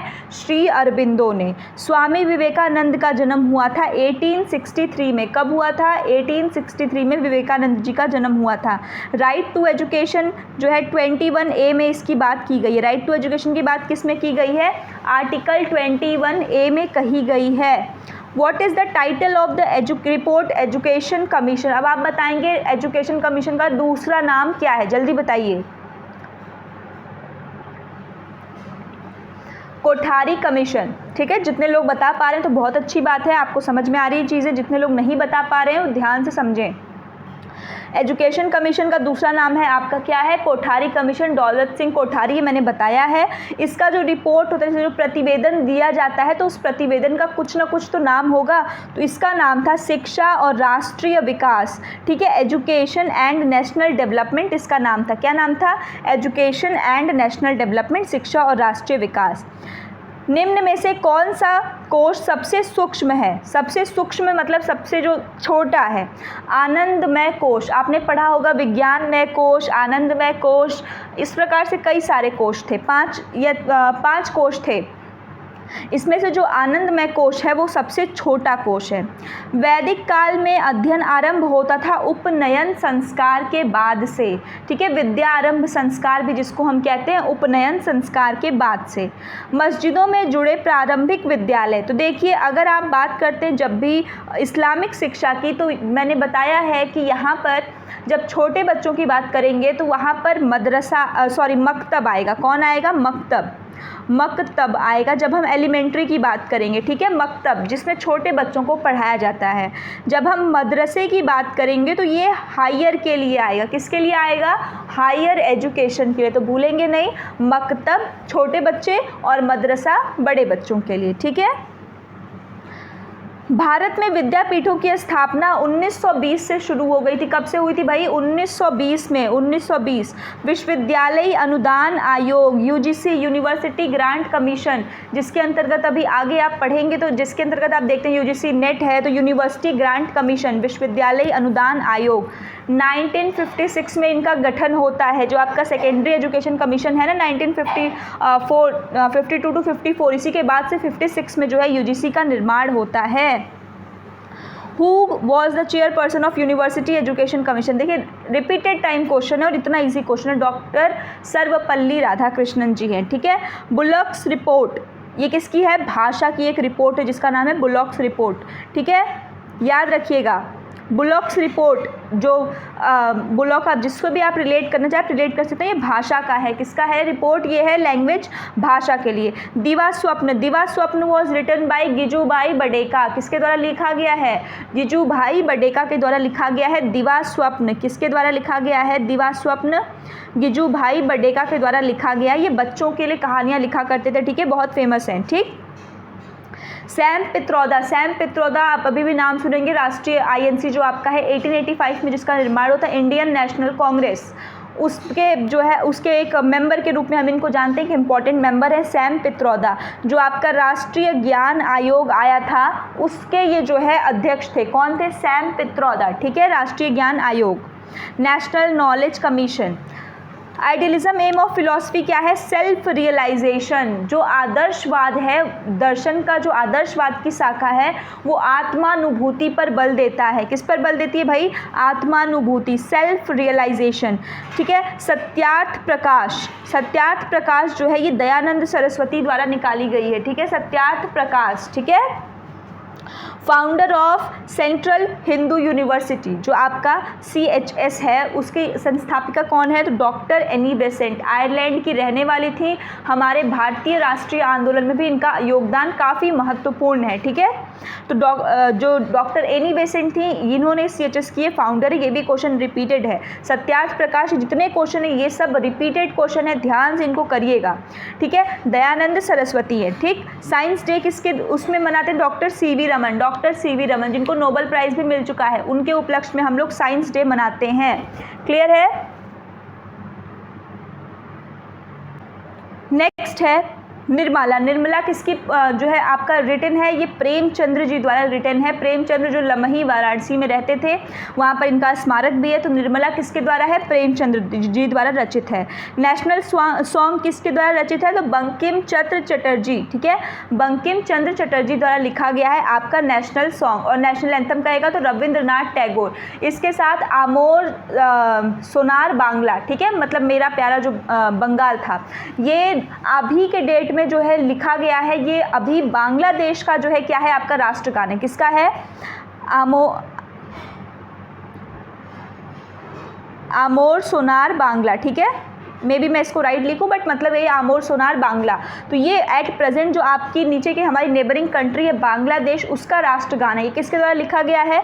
तो ये भी रविंद्रनाथ टैगोर जी के द्वारा लिखा गया है, ठीक। जब बंगाल विभाजन हुआ था उस टाइम पे इन्होंने इसको लिखा था और आज के डेट में भी ये बंगाल का राष्ट्रगीत है, ठीक है। तो याद रखेंगे आप इसके साथ। नेशनल सॉन्ग किसके द्वारा लिखा गया है? सॉन्ग है तो बंकिम चंद्र चटर्जी द्वारा। दुर्गाबाई देशमुख, हमेशा याद रखेंगे दुर्गाबाई देशमुख जो थी ये संबंधित है आपकी हंसा मेहता समिति से। किससे संबंधित है? हंसा मेहता समिति। ये समिति औरतों की शिक्षा से संबंधित है, स्त्री शिक्षा जो औरतों की शिक्षा है उससे संबंधित है हंसा मेहता समिति। 1968 के अराउंड में ये आया था, ठीक है। दुर्गाबाई देशमुख याद रखना है आपको, Durgabai Deshmukh is equal to Hansa Mehta समिति इज इक्वल टू स्त्री शिक्षा, ठीक है। ऑटोबायोग्राफी ऑफ योगी, एक योगी, किसने लिखा है? ये परमहंस योगानंद। किसने लिखा है? परमहंस योगानंद। देखिए योगी है योगानंद, ठीक है। तो योगी का ऑटोबायोग्राफी किसने लिखा है? परमहंस योगानंद, ठीक है। Prompting is related to, prompting का मतलब होता है क्लू देना, थोड़ा हिंट देना। ये क्वेश्चनिंग स्किल के अंतर्गत आता है। जब हम प्रश्न पूछते हैं, जैसे सामने वाले बच्चे से प्रश्न पूछा, उसको नया तो हम थोड़ा सा हिंट देते हैं, अच्छा बेटा ऐसे नहीं ऐसे बताओ, ठीक। तो प्रॉम्प्टिंग क्लू देना, हिंट देना। SITE, साइट किससे रिलेटेड है भाई? तो साइट आपका जो है टीवी से रिलेटेड है। किससे रिलेटेड है? टीवी से। कंप्यूटर असिस्टेड इंस्ट्रक्शन, काई का फुल फॉर्म क्या होगा? कंप्यूटर असिस्टेड इंस्ट्रक्शन काई फुल फॉर्म देगा, ठीक। प्रिंसिपल ऑफ साइकोलॉजी पुस्तक किसके द्वारा लिखी गई है? सो विलियम जेम्स के द्वारा लिखा गया है principle of psychology. Sigmund Freud जो थे ये कहाँ के थे भाई? तो सिगमंड फ्राइड वियना के थे। कहाँ के थे? वियना के। इनकी थियरी का नाम है psycho sexual theory. Gestalt psychology में कौन कौन है? कोहलर है, कोफका है, वर्दाइमर है, जिसका मैंने आपको बताया था, उन्होंने पूरा स्कूल जो अपना बनाया था। इसके साथ कर्ट लेविन, ये भी जेस्टाल्ट के अंतर्गत ही आते हैं। कौन कौन है? Kohler, Koffka, Wertheimer and Kurt Lewin, ठीक है। Where is the headquarter of RCI? RCI stand for rehabilitation council of India. Rehabilitation council of India, साथ में बोलिए कहाँ पे है इसका हेडक्वार्टर? तो इसका हेडक्वार्टर है न्यू दिल्ली में। कहाँ पर है? New Delhi. Macaulay minutes, Macaulay minutes कब आया था? 1835 में। मैकाले मिनट्स कब आया भाई? 1835 में। और वुड डिस्पैच कब आया था? 1854 में। कंफ्यूज मत होइएगा, 1854 में वुड डिस्पैच आता है एंड मैकाले मिनट्स आता है 1835 में। हेडक्वार्टर ऑफ नैक, नैक जो है आपका ये किसका हेडक्वार्टर कहाँ पे है? बैंगलोर में। कहाँ पर है? बैंगलोर में, ठीक है। NCERT की स्थापना कब की गई थी? 1961 में। NCERT फुल फॉर्म सबका आपको याद होना चाहिए, ठीक है। NCERT क्या है? National council for education research and training, ठीक है। NCERT जो इस्टेब्लिश हुआ था ये 1961 में आपका इस्टेब्लिश हुआ था। इन्वायरमेंट से कौन रिलेटेड नहीं, मतलब आपको चार लोगों का आपको नाम दिया है, उसमें कौन पर्यावरण से संबंधित नहीं? तो जगमोहन, ठीक है। NCTE के चेयरपर्सन कौन है? JS राजपूत, ठीक है। National council for teachers education जो शिक्षा के लिए है, तो JS राजपूत, ठीक है। आर्य समाज की स्थापना किसने की है? दयानंद सरस्वती ने की है। किसने किया है? दयानंद सरस्वती ने, ठीक है। Cultural heritage doctor Sarvepalli Radhakrishnan, cultural heritage Sarvepalli Radhakrishnan. Servant of India Gopal Krishna Gokhale, कौन थे ये? महात्मा गांधी के राजनीतिक गुरु थे Gopal Krishna Gokhale. Servant of India इन्होंने ये पुस्तक लिखी है, ठीक। विच वेद is related to knowledge of music? Samaveda. Samaveda में जो है वो आपके म्यूजिक की बात की जाती है, आपके संगीत की बात की जाती है, किसमें? सामवेद में, ठीक है। तीर्थंकर, तीर्थंकर किसमें होते हैं? जैन में होते हैं। जैसे मैंने आपको बताया ना कि जैन धर्म के जो आखिरी तीर्थंकर थे 24वें, वो महावीर स्वामी थे जो जैन धर्म से। तो तीर्थंकर किससे है? वो जैन धर्म से, ठीक है। बिस्मिल्लाह खां, बिस्मिल्लाह खां बहुत ही फेमस है, ये बनारस से ही थे, वाराणसी से। शहनाई वादक थे। कौन थे ये? शहनाई बजाते थे, शहनाई वादक थे बिस्मिल्लाह खां। ताराचंद कमेटी, ताराचंद कमेटी ये आपके भाषा के लिए बनाई गई थी, ताराचंद कमेटी, ठीक है, भाषा के लिए। In whose honour national education day celebrated, जो नेशनल एजुकेशन डे है वो किसके द्वारा, मतलब किसके उसमें जो है सेलिब्रेट किया था, किसके ऑनर में? तो मौलाना अब्दुल कलाम आज़ाद, ठीक है, मौलाना अब्दुल कलाम आज़ाद इनके ऑनर में, ठीक है। NIVH का हेडक्वार्टर कहाँ पे है? देहरादून में है। भारत में कौन दर्शन काल से संबंधित नहीं है? तो चारवाक दर्शन जो है ये बिल्कुल अलग दर्शन है। जैसे भारत के जितने भी दर्शन हैं उनमें ये बिल्कुल अलग ही दर्शन है, इसकी विचारधारा ही अलग है, ठीक। इसकी विचारधारा कि भाई जब तक जीवन मिला है तब तक दबा के घी पियो, ये सब चीज़ें करो, मतलब कोई टेंशन लेने की बात नहीं, कर्जा लेना है कर्जा लो, सब कुछ करो। तो ये चारवाक दर्शन जो है ये बिल्कुल अलग है। ह्यूमन राइट्स डे हम कब मनाते हैं? 10 दिसंबर को हम जो है अधिकार दिवस के रूप में मनाते हैं। NCPCR जो ये है आपका NCPCR, ये बच्चों के अधिकारों की बात करता है, चाइल्ड के राइट्स की बात करता है, ठीक है। RBSA जो है ये हायर एजुकेशन की बात करता है। द ब्यूटीफुल ट्री ये कहाँ पे है, धर्मपाल, किसके द्वारा लिखा गया है, धर्मपाल के द्वारा लिखा गया है the beautiful tree. Incheon declaration, Incheon declaration ये क्या है, इंचियन घोषणा पत्र, जैसे आपने पढ़ा होगा सलमान का एक्ट, इस प्रकार से कई सारे EFA एजुकेशन फॉर ऑल, इस प्रकार से कई सारे घोषणाएं होती हैं। इसमें जो इंचियन घोषणा थी इसमें समावेशन की बात, इंक्लूसिविटी की बात, समता इक्विटी की बात, गुणवत्तापरक शिक्षा की बात, क्वालिटेटिव एजुकेशन की बात की गई है, ठीक है। मतलब सबको मिला जुला करके इक्विटी के साथ और गुणवत्तापरक शिक्षा देंगे। सैडलर कमीशन कब आए हैं भाई, 1917 में। कब आए हैं, 1917 में आपके सैडलर कमीशन जो है ये आपका आया है। कब आया है, 1917। Micro teaching started first, micro teaching की शुरुआत स्टैनफोर्ड यूनिवर्सिटी से होती है। कहाँ से होती है, स्टैनफोर्ड यूनिवर्सिटी से माइक्रो टीचिंग की शुरुआत होती है।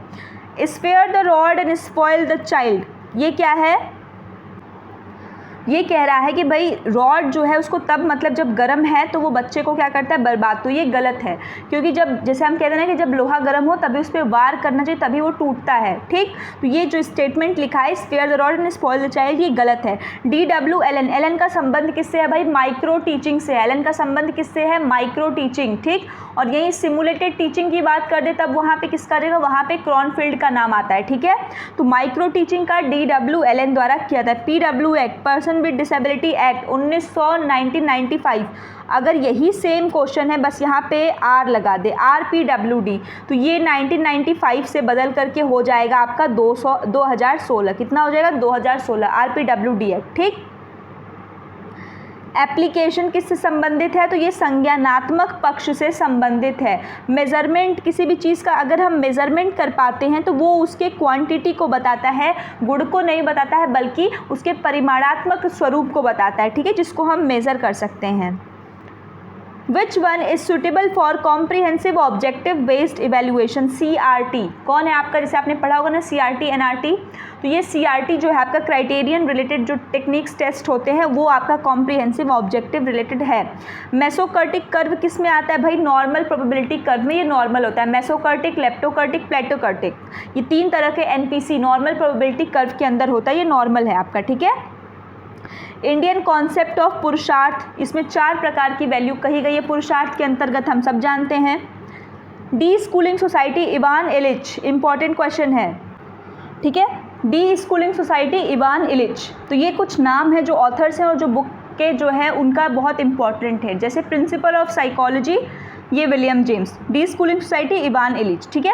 बेसिक टीचिंग मॉडल किसके द्वारा दिया गया, तो ये रॉबर्ट ग्लेजर, आपने मॉडल भी पढ़ा होगा बेसिक टीचिंग मॉडल, तो ये किसके द्वारा दिया गया है, रॉबर्ट ग्लेजर के द्वारा। Principle of utility is the characteristics of pragmatist. Utility का मतलब है उपयोगितावाद का सिद्धांत।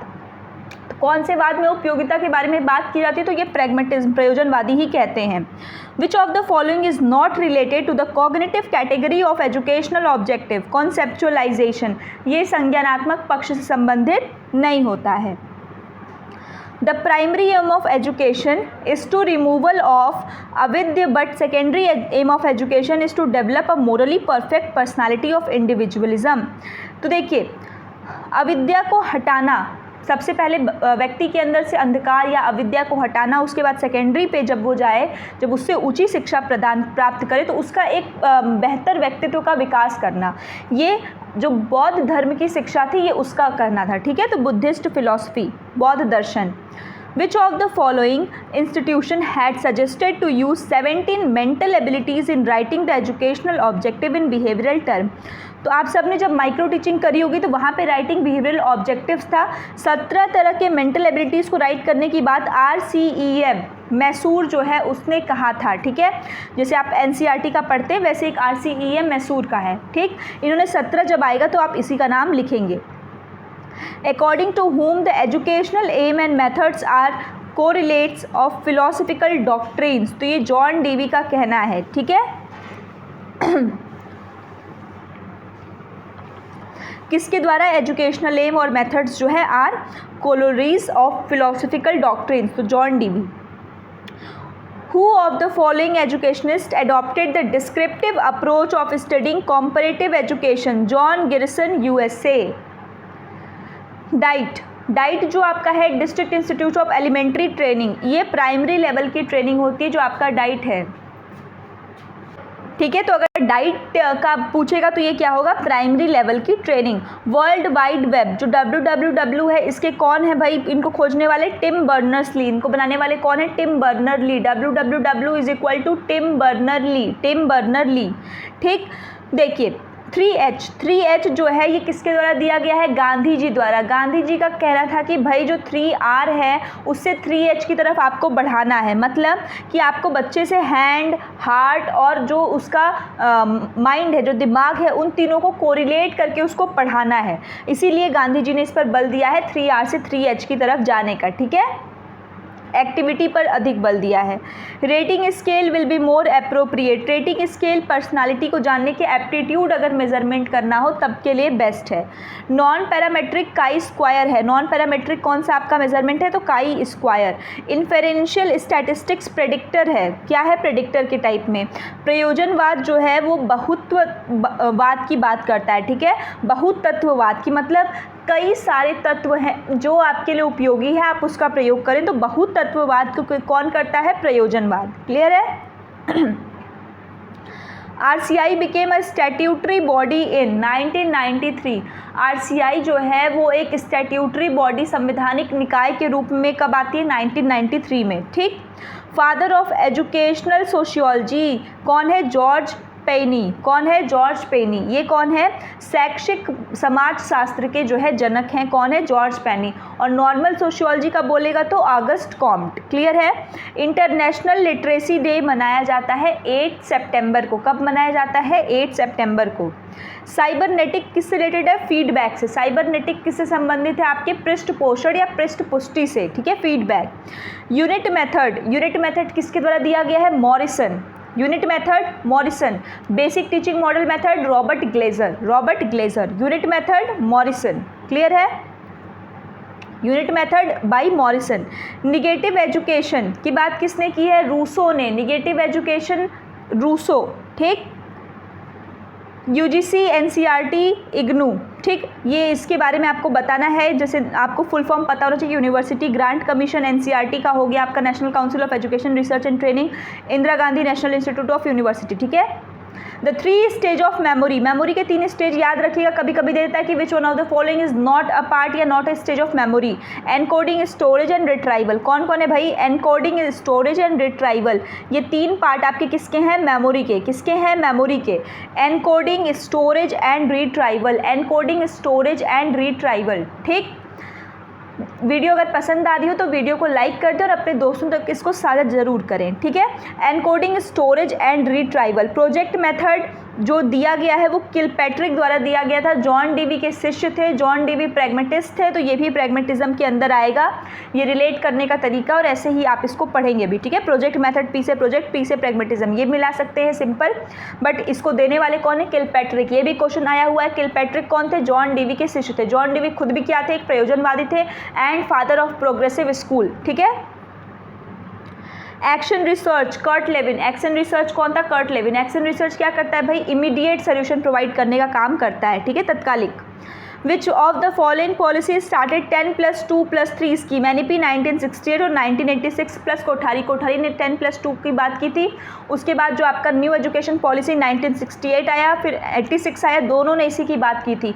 और अगर अभी प्रेजेंट का बोल दे भाई 2020 का, तो वो क्या है, 5-3-3-4, 5+3+3+4, ठीक है। अब बच्चे को जो है 3 साल की उम्र से ही उसको बाल वाटिका में चले जाना है, ठीक है। और फिर उसके बाद 2 में 1-2 पढ़ेगा, फिर 3-4-5, फिर उसके बाद उसके आगे का 8 तक, फिर उसके बाद 4 साल 9, 10, 11, 12, ठीक। तो प्रेजेंट का क्या है, 5-3-3-4, ठीक। Which type of test is Wechsler adult intelligence test, verbal and performance, ठीक है, verbal and performance. Conversion of inborn nature into spiritual nature is aim, ठीक है। जो इनबॉर्न नेचर है उससे स्पिरिचुअल नेचर का जो कन्वर्जन है वो आइडियलिज्म, आदर्शवाद, क्योंकि आदर्शवादी आपको आदर्शों की बात करता है, जो आपकी जन्मजात प्रवृत्तियां हैं उनको किस प्रकार से आप जो है मॉडिफाई करके आप अच्छे नेचर में ले आएंगे, आध्यात्मिकवाद में जाएंगे, तो ये इसकी बात, सबकी बात कौन करता है? जो आदर्शवादी होगा, तो ये आइडियलिज्म के। रविंद्रनाथ टैगोर ने एक स्कूल जो है इस्टेब्लिश किया था, कहाँ पे? बोलपुर में। कहाँ पे किया था? बोलपुर। शांति निकेतन जो है रविंद्रनाथ टैगोर जी का ही स्कूल है, आपको पता होना चाहिए, ठीक।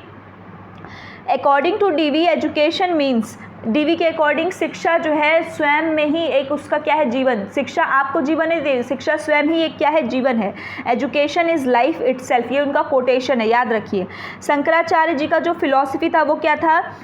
द्वैत वेदांत, ठीक है, ड्यूअलिस्टिक, जहाँ पे दो की बात की जाती है, ठीक है। HSPQ जो आपका है ये किसके द्वारा डेवलप किया गया था? तो ये कैटल द्वारा डेवलप किया गया था। HSPQ किसके द्वारा डेवलप किया गया था? कैटल द्वारा, ठीक है। Who recognize that children thinking process are qualitative differ from adult?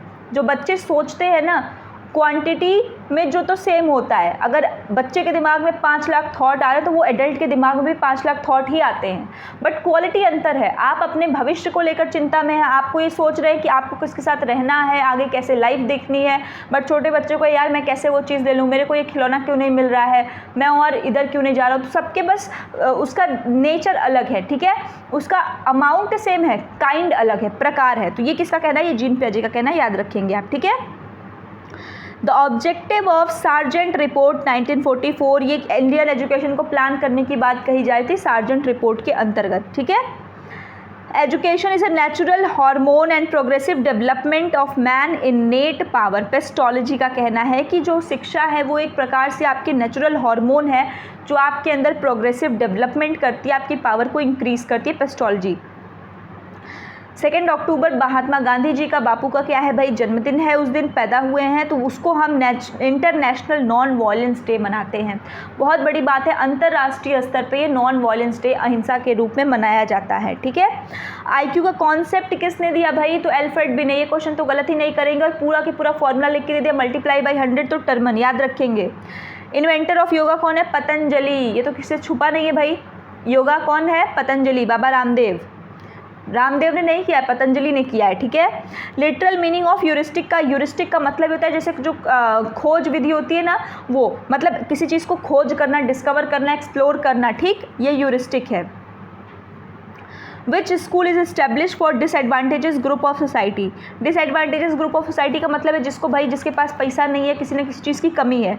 Kasturba Gandhi and Jawahar Navodaya Vidyalaya, जिसको हम आज के डेट में नवोदय विद्यालय कहते हैं ना, जवाहर नवोदय विद्यालय पहले था, नवोदय के नाम से जानते हैं। जो बच्चे पढ़ने में बहुत अच्छे हैं, बालिकाओं के लिए सिर्फ कहा जाए तो कस्तूरबा गांधी और नवोदय, लड़के लड़कियों दोनों का है।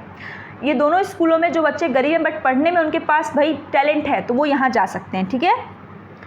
फर्स्ट साइकोलॉजिकल लेबिलिटी, देखिए यहाँ पे पूछ दिया है क्वेश्चन में, मैंने आपको बताया भी था, लिप्जिग में पूछा था, लिप्जिग जर्मनी, एक मिनट, विल्हेल्म वुंट 1879, लिप्जिग नहीं, ये अमेरिका नहीं होगा, अमेरिका बिल्कुल भी नहीं होगा, इसको मैं चेक कर लूँगी, क्योंकि जहाँ तक मुझे याद है वो जर्मनी में है। लिप्जिग विश्वविद्यालय के अंदर सबसे पहली बार जो किया गया था विल्हेल्म वुंट के द्वारा 1879 में, ठीक है। तो आप भी इसको एक बार क्रॉस चेक कर लेंगे। सत्यम शिवम सुंदरम, तो सत्यम जी और शिवम और सुंदरम ये किस में है? ये है आइडियलिज्म में, आदर्शवादी लोग ही कहते हैं। जैसे आपने सुना होगा शंकर जी का गाना भी है कि बोलो सत्यम शिवम सुंदरम, तो ये एक आइडियलिस्टिक फिलॉसफी की बात कर रहा है, एक आदर्शवादी सोच की बात कर रहा है, ठीक। Not an example of hardware technology, programme instruction, आप इसको टच नहीं कर सकते, देख नहीं सकते। मैंने आपको सिंपल बता देना, कभी भी पूछे हार्डवेयर का मतलब है जिस चीज़ को आप देख पा रहे हैं, टच कर पा रहे हैं। सॉफ्ट, जैसे सॉफ्ट कॉपी हो गई, उसको आप देख ही सकते हैं, जैसे ये आपके सामने है, इसको आप टच नहीं कर सकते, इसको आप सिर्फ देख सकते हैं, ठीक है। इसी तरह प्रोग्राम इंस्ट्रक्शन है। The invention of teaching machine किसने किया है भाई? टीचिंग मशीन सिडनी एल प्रेसी, अच्छा क्वेश्चन है ये, सिडनी एल प्रेसी किसने किया है? जो टीचिंग मशीन है उसका इन्वेंशन किसने किया है? सिडनी एल प्रेसी ने, ठीक है। यूएसबी, यूएसबी क्या है? यूनिवर्सल सीरियल बस, यूएसबी का फुल फॉर्म यूनिवर्सल सीरियल बस, क्या है? यूनिवर्सल सीरियल बस, ठीक है, यूएसबी। देखिए एक या दो आपसे फुल फॉर्म तो पूछ ही देता है हर साल। टास्क एनालिसिस, टास्क एनालिसिस पे आपने काफ़ी कुछ पढ़ा होगा, ये किसकी एक्टिविटी है? प्लानिंग ऑफ टीचिंग, पढ़ाने से जाने से पहले की जो प्रक्रिया है, that is your task analysis. Clear? Task analysis, the concept of psychotherapeutic by W.U. Snyder, इनके द्वारा दिया गया था साइकोथेरेपेटिक, ठीक है, कॉन्सेप्ट सिंडर के द्वारा दिया गया था साइकोथेरेपेटिक, ठीक है। लीनियर प्रोग्राम इंस्ट्रक्शन, ये किसने, देखिए पूरा प्रोग्राम इंस्ट्रक्शन ही BF स्किनर ने दिया हुआ है, तो चाहे लीनियर बोले, ब्रांचिंग बोले, चेन बोले, सब के सब आपके स्किनर में ही जाएंगे, याद रखिएगा। स्किनर वही हैं जिनका जो बिहेवियरिस्टिक हैं। क्लियर है? The curriculum of Gandhi ji education is activity centred, शिल्प आधारित शिक्षा की बात करते हैं महात्मा गांधी, एक्टिविटी की बात करते हैं गांधी जी, ठीक है। Set induction skill, set induction skill का मतलब क्या है कि जब आप चैप्टर को लेकर के जा रहे हैं, क्लास में प्रेजेंट कर रहे हैं, तो उसको आप कैसे इंट्रोड्यूस कर रहे हैं, that is your set induction skill.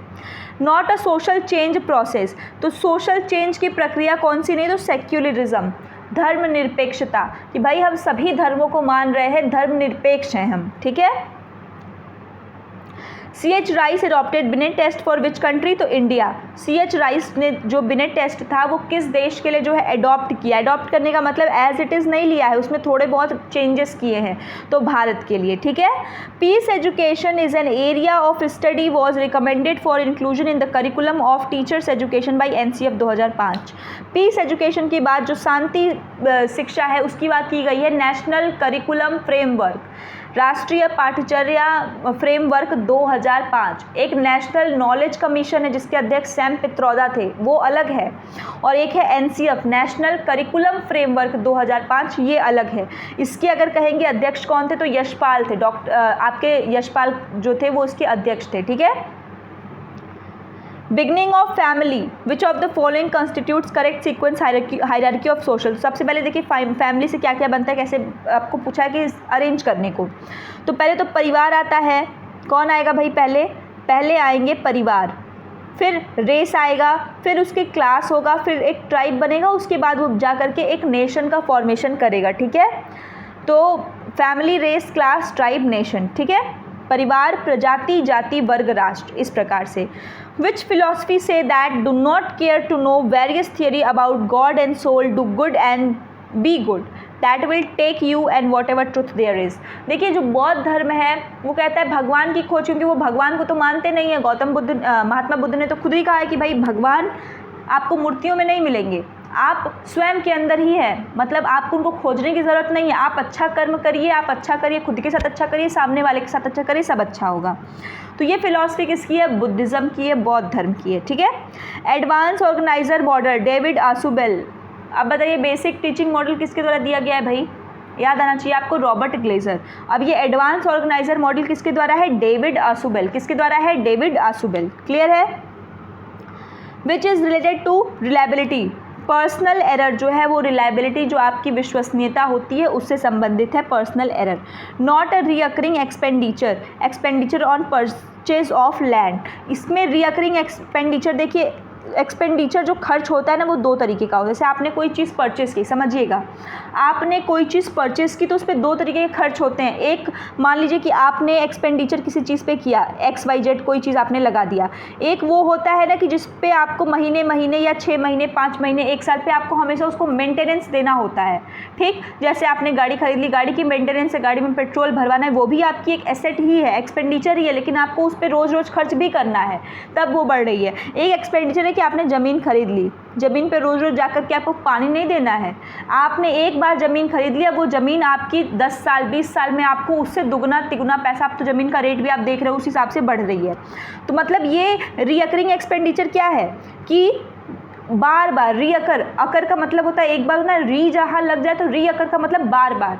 तो बार बार होने वाले एक्सपेंडिचर में, जैसे कि आपने गाड़ी ले ली, आपने कुछ ऐसा काम किया जिस पे आपको हमेशा काम करना है, आपने कोई इन्वेस्टमेंट प्लान लिया हुआ है, उसमें आपको हर महीने पेमेंट करना है, दैट इज़ अकरिंग एक्सपेंडिचर, ठीक है। आपको उसमें इन्वेस्ट अभी करना ही करना है, जब तक आपका वो है तब तक, तो वो अकरिंग है। और रीअकरिंग का मतलब क्या है कि बार बार हो रहा है। लेकिन यहाँ क्या पूछा है, नॉट। तो अगर आपने ज़मीन खरीदी तो ज़मीन तो आपका वन टाइम इन्वेस्टमेंट है ना, तो जो वन टाइम इन्वेस्टमेंट है वो रिकरिंग में नहीं आएगा। क्लियर है इतना।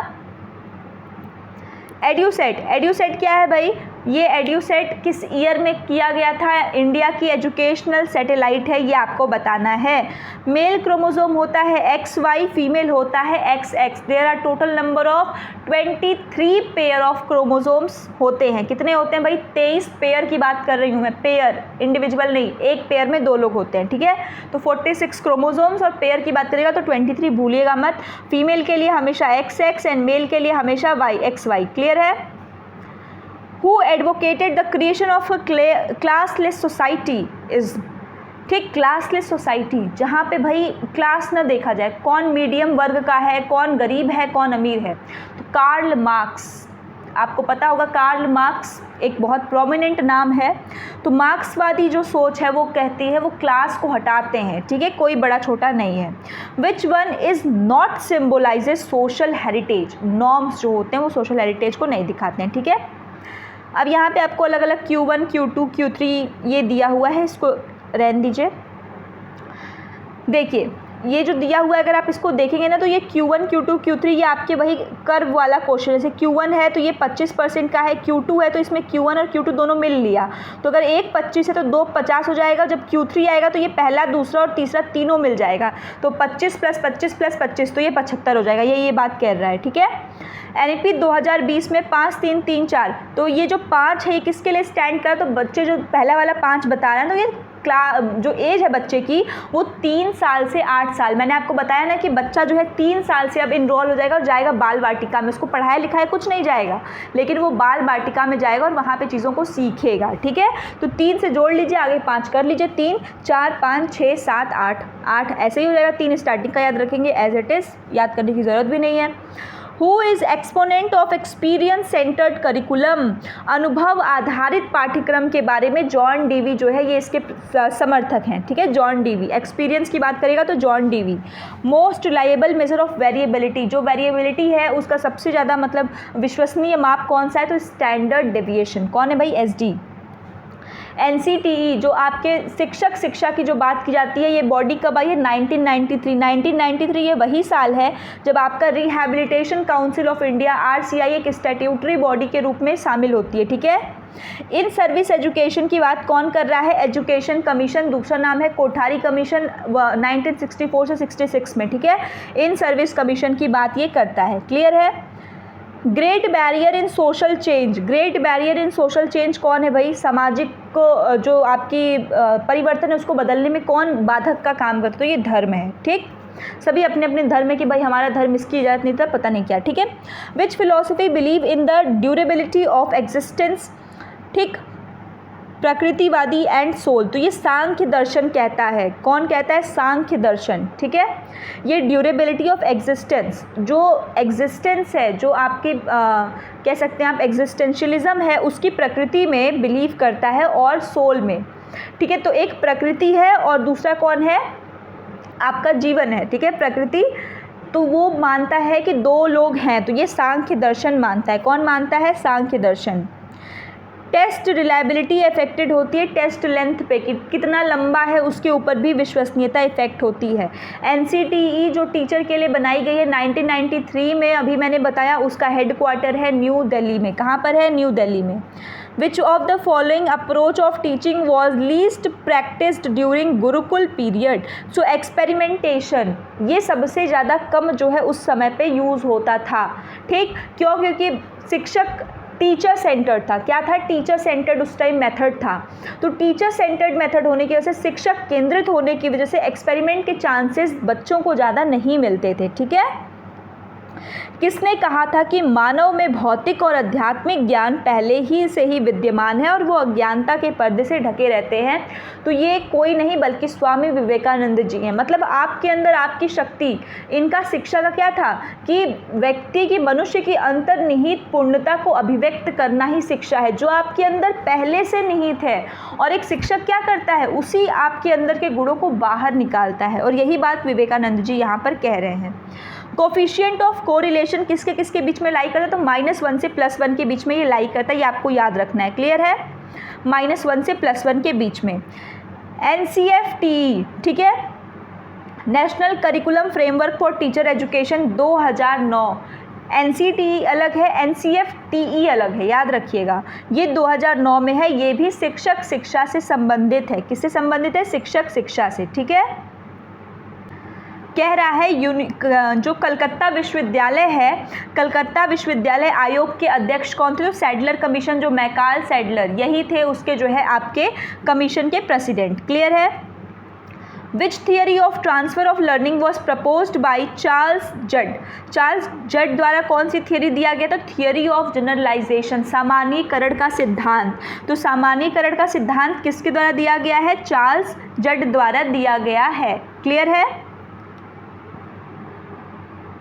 नॉन फॉर्मल एजुकेशन में क्या सही नहीं है? एग्जामिनेशन इज़ नॉट नेसेसरी, तो ये जो है इसमें सही नहीं है। एब्सोल्यूट ज़ीरो, रिपीटेड क्वेश्चन है, मैंने बताया है। ट्रू ज़ीरो बोले या एब्सोल्यूट ज़ीरो बोले, रेशियो, और सिंपल एकदम बोल दे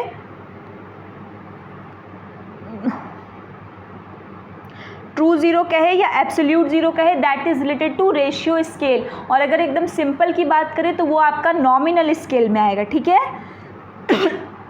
सॉरी। गति निराधरक स्कूल, ये नवोदय विद्यालय को कहा जाता है, ठीक है।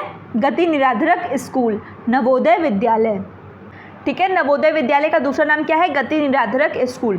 फर्स्ट ओपन यूनिवर्सिटी जो इस्टेब्लिश की गई थी वो 1982 में की गई थी। कब की गई थी? 1982 में। ऑपरेशन ब्लैक बोर्ड कब आया था?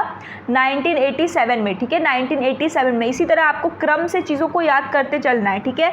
मैग्ना कार्टा, मैग्ना कार्टा हम किसको कहते हैं भाई? वुड डिस्पैच, जो हमने पढ़ा। कब आया था वुड डिस्पैच? 1854 में। इसी को हम एजुकेशन का मैग्ना कार्टा भी कहते हैं, ठीक है, क्योंकि यहीं से पूरी की पूरी मिनट्स कब आया था आपका? 1837, ठीक है।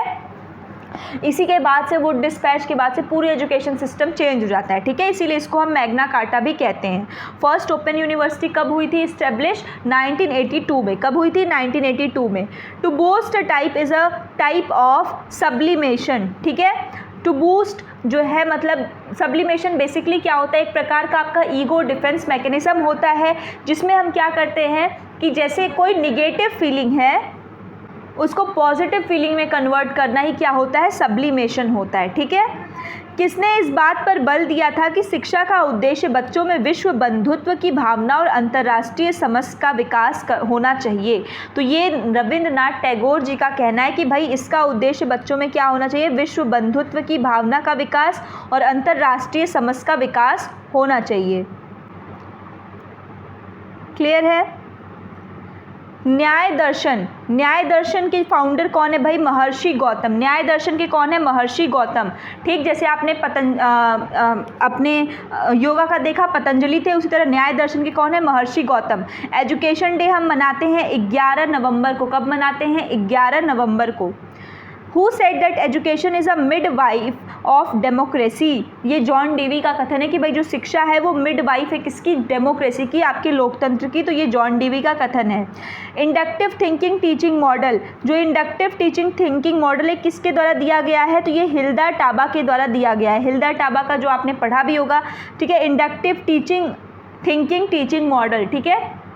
आगमनात्मक चिंतन शिक्षण जो आपका मॉडल है वो किसके द्वारा दिया गया है? हिल्डा टाबा के द्वारा दिया गया है। एनईपी 1986 का रिवाइज्ड फॉर्म 1992 कब आया था? 1992, जिसको हम पीओए 1992 कहते हैं। पीओए क्या है? Programme of action 1992। क्लियर है? मैन मेकिंग एजुकेशन, ठीक है, कि हमें व्यक्तियों को बनाना है एक अच्छे आदमी के।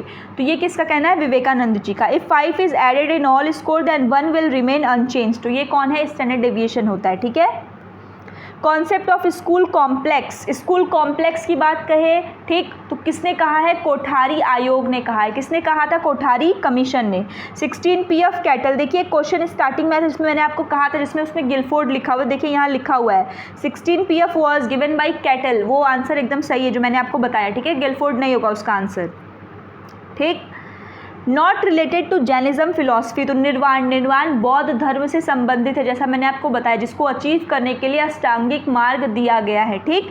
तो जैनिज्म से संबंधित वो नहीं है। जैनिज्म के लिए हम लोग ZPD पढ़ा था, याद है, ठीक।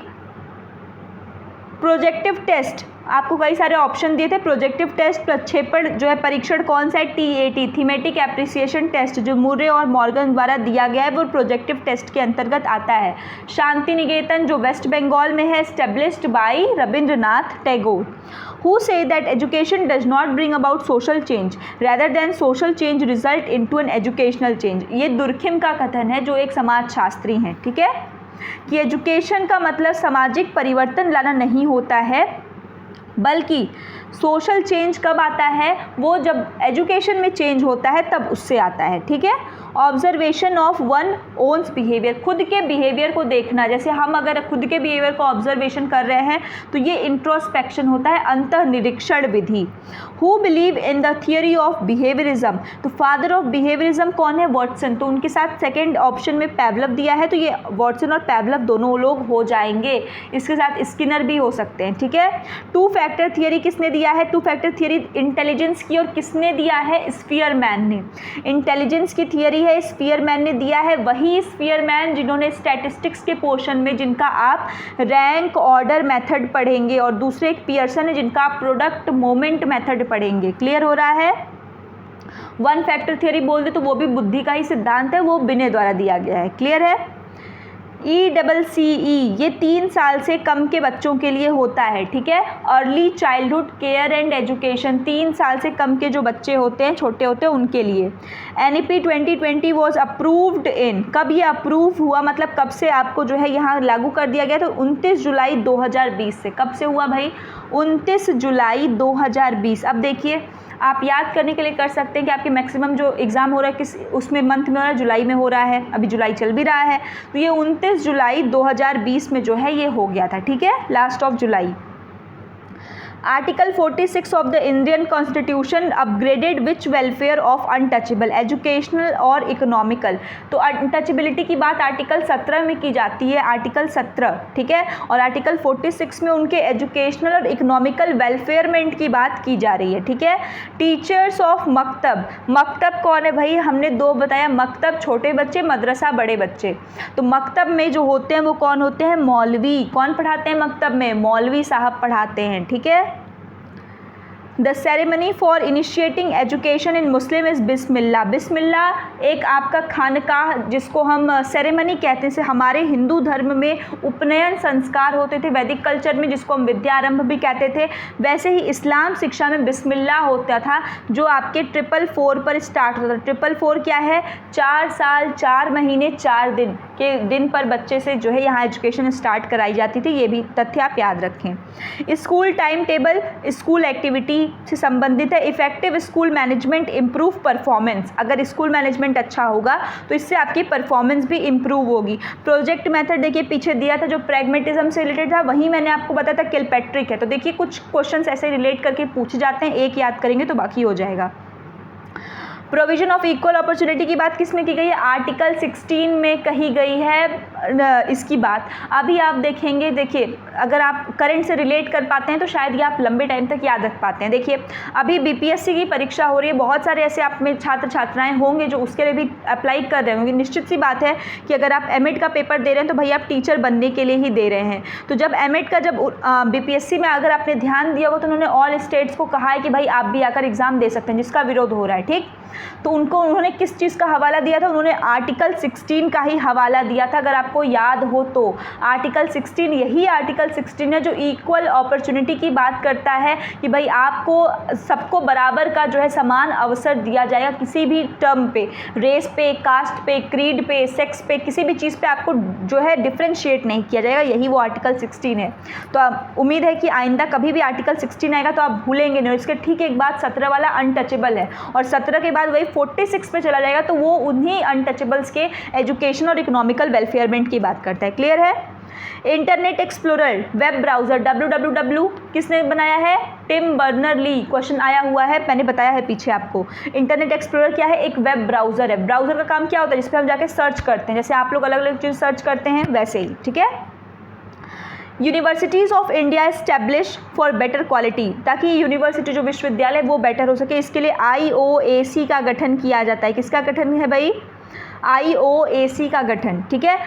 विच committee recommended to improve the teacher education performance? तो ये किस कमेटी ने कहा है? Ramamurti committee 2012।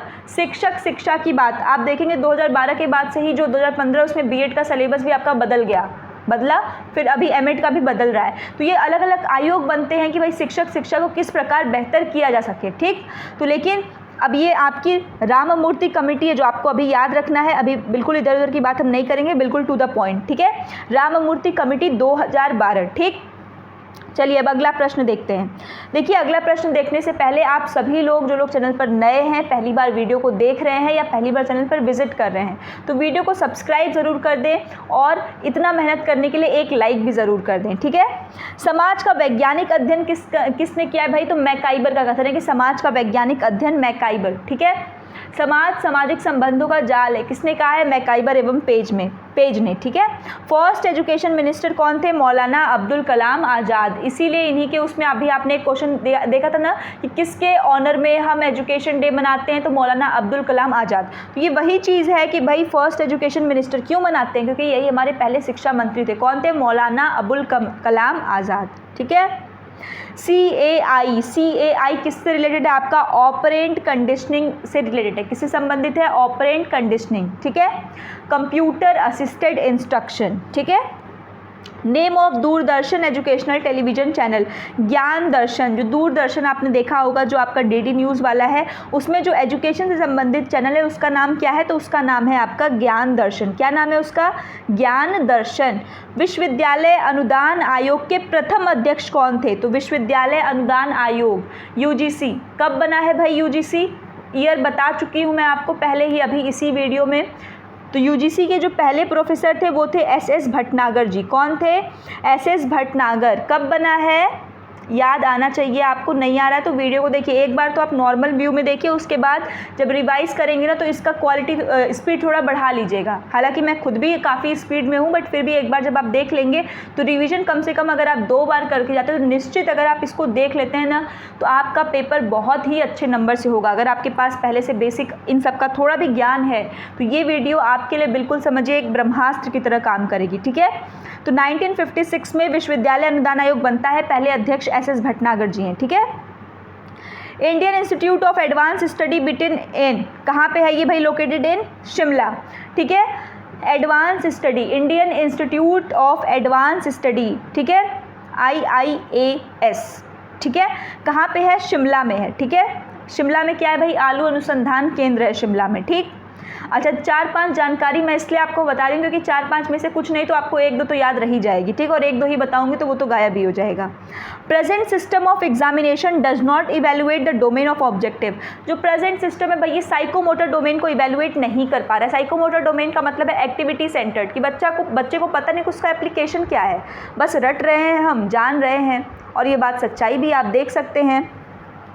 Who said anything can be taught at any stage of development? किसने कहा भाई कि हम बच्चे को कुछ भी किसी भी स्टेज में सिखा सकते हैं, इससे कोई फ़र्क नहीं पड़ता? तो ये हैं जेरोम ब्रूनर। किसने कहा है भाई? जेरोम ब्रूनर, जिन्होंने 3 स्टेज दिया था ना, आइकॉनिक स्टेज, इनएक्टिव स्टेज और एक और स्टेज का नाम मुझे अभी याद नहीं आ रहा है, ठीक। 3 स्टेजेस इन्होंने दिया था, जेरोम ब्रूनर इनका पूरा नाम है। इनका कहना है कि कुछ भी हम सीख सकते हैं किसी भी स्टेज अगर डेवलपमेंट के हैं तो। एजुकेशन एक सोशल प्रोसेस है, किसका कथन है? जॉन डीवी का कथन है। किसका कथन है? जॉन डीवी का। फर्स्ट ओपन यूनिवर्सिटी 1982 में खोली गई थी। कहाँ खोली गई थी? 1982 में हैदराबाद में। Elementary education was first decentralised by. Decentralise का मतलब यहाँ समझिएगा, सेंटर का मतलब होता है कि सारी पावर ना इसी के पास है, ठीक है। अब ये जो हंटर कमीशन 1882, हंटर कमीशन कब आया था? 1882। इनका कहना था ये पहली बार था जब इन्होंने जो शिक्षा था ना उसको डिसेंट्रलाइज कर दिया, मतलब कि जो शिक्षा की पावर है ना उसको सब जगह बांट दिया, ठीक है, उसकी पावर को हर एक जगह डिस्ट्रीब्यूट कर दिया। तो ये किस कमीशन ने किया? पहला प्रश्न ये है, तो किसने किया है? हंटर कमीशन ने। हंटर कमीशन किस साल आया है? तो 1882 में। क्लियर है? पहली बार शिक्षा का विकेंद्रीकरण किया गया था। क्लियर है? Which method of validity is most easy? Face validity. Face validity क्यों इतना ईजी, अब मैं आपको बताती हूँ। देखिए याद रखने का तरीका है, फेस क्या है आपका एक ही है और यूनिक है। तो फेस वैलिडिटी को क्या है ना कि जब हम किसी भी कोई हमें क्वेश्चन मान लीजिए बना करके दिया गया 100 क्वेश्चन, तो हम उसके क्वेश्चन का पैटर्न, उसका मतलब फॉर्मेट, एक ऊपर फॉर्मेट देख करके विदाउट कैलकुलेशन बता देते हैं कि अच्छा इसका पेपर तो मॉडरेट है या डिफिकल्ट है। तो यही उसकी फेस वैलिडिटी है कि जो हम अप्रॉक्स मार देते हैं, तो इसीलिए ये ईजी है। ठीक है। Value related question is answer by axiology. Value की जब भी बात आएगी, मूल्य की बात, तो ये मूल्य मीमांसा में जाएगा। दर्शन के 3 ब्रांचेस आपने पढ़े होंगे ना, ठीक। एपिस्टेमोलॉजी ज्ञान मीमांसा, एक है मूल्य मीमांसा और एक आपका जो पहला वाला आता है। ठीक है। तो ये 3 जो है दर्शन के साथ, तो वैल्यू की बात जब भी करेगा तो ये मूल्य मीमांसा, हिंदी में आप आसानी से पकड़ लेंगे, इंग्लिश में भी कोई दिक्कत नहीं है। वैल्यू है तो एक्सियोलॉजी। ठीक है। दर्शन शास्त्र की कौन सी शाखा वकालत करती है कि ज्ञान वह है जिसका कार्य सत्य है? तो ये रियलिज्म जो है ये बताता है कि भाई ज्ञान क्या है, जो सत्य है, जो आपको दिखाई दे रहा है। यथार्थवाद अगर हम बात करें तो कौन है? यथार्थवाद कहता है कि यथार्थता ही सच्चाई है, जो आपको आपके सामने दिख रहा है वही सत्य है, बाकी और कुछ भी नहीं, बाकी मोहमाया। ठीक है। Aesthetic aim of education is emphasised by, जो एस्थेटिक एम है, सौंदर्यात्मक जो उसका उद्देश्य है शिक्षा का, वो अरबिंदो, ठीक है, श्री अरबिंदो घोष द्वारा जो है इस पर जो है क्या किया गया था, एम्फेसाइज किया गया था। क्लियर है इतना? तो ये आपके 520, तो हम लोगों ने तकरीबन 450 प्लस क्वेश्चन यहाँ पर जो है किए हैं। उम्मीद है कि ये वीडियो आप लोगों के लिए काफ़ी हेल्पफुल रही होगी। इसको अपने सभी दोस्तों तक ज़रूर शेयर करें। चैनल पर पहली बार है तो लाइक कर दें। मिलते हैं अगली वीडियो में, तब तक अपना ख्याल रखें, स्वस्थ रहें। जय हिंद।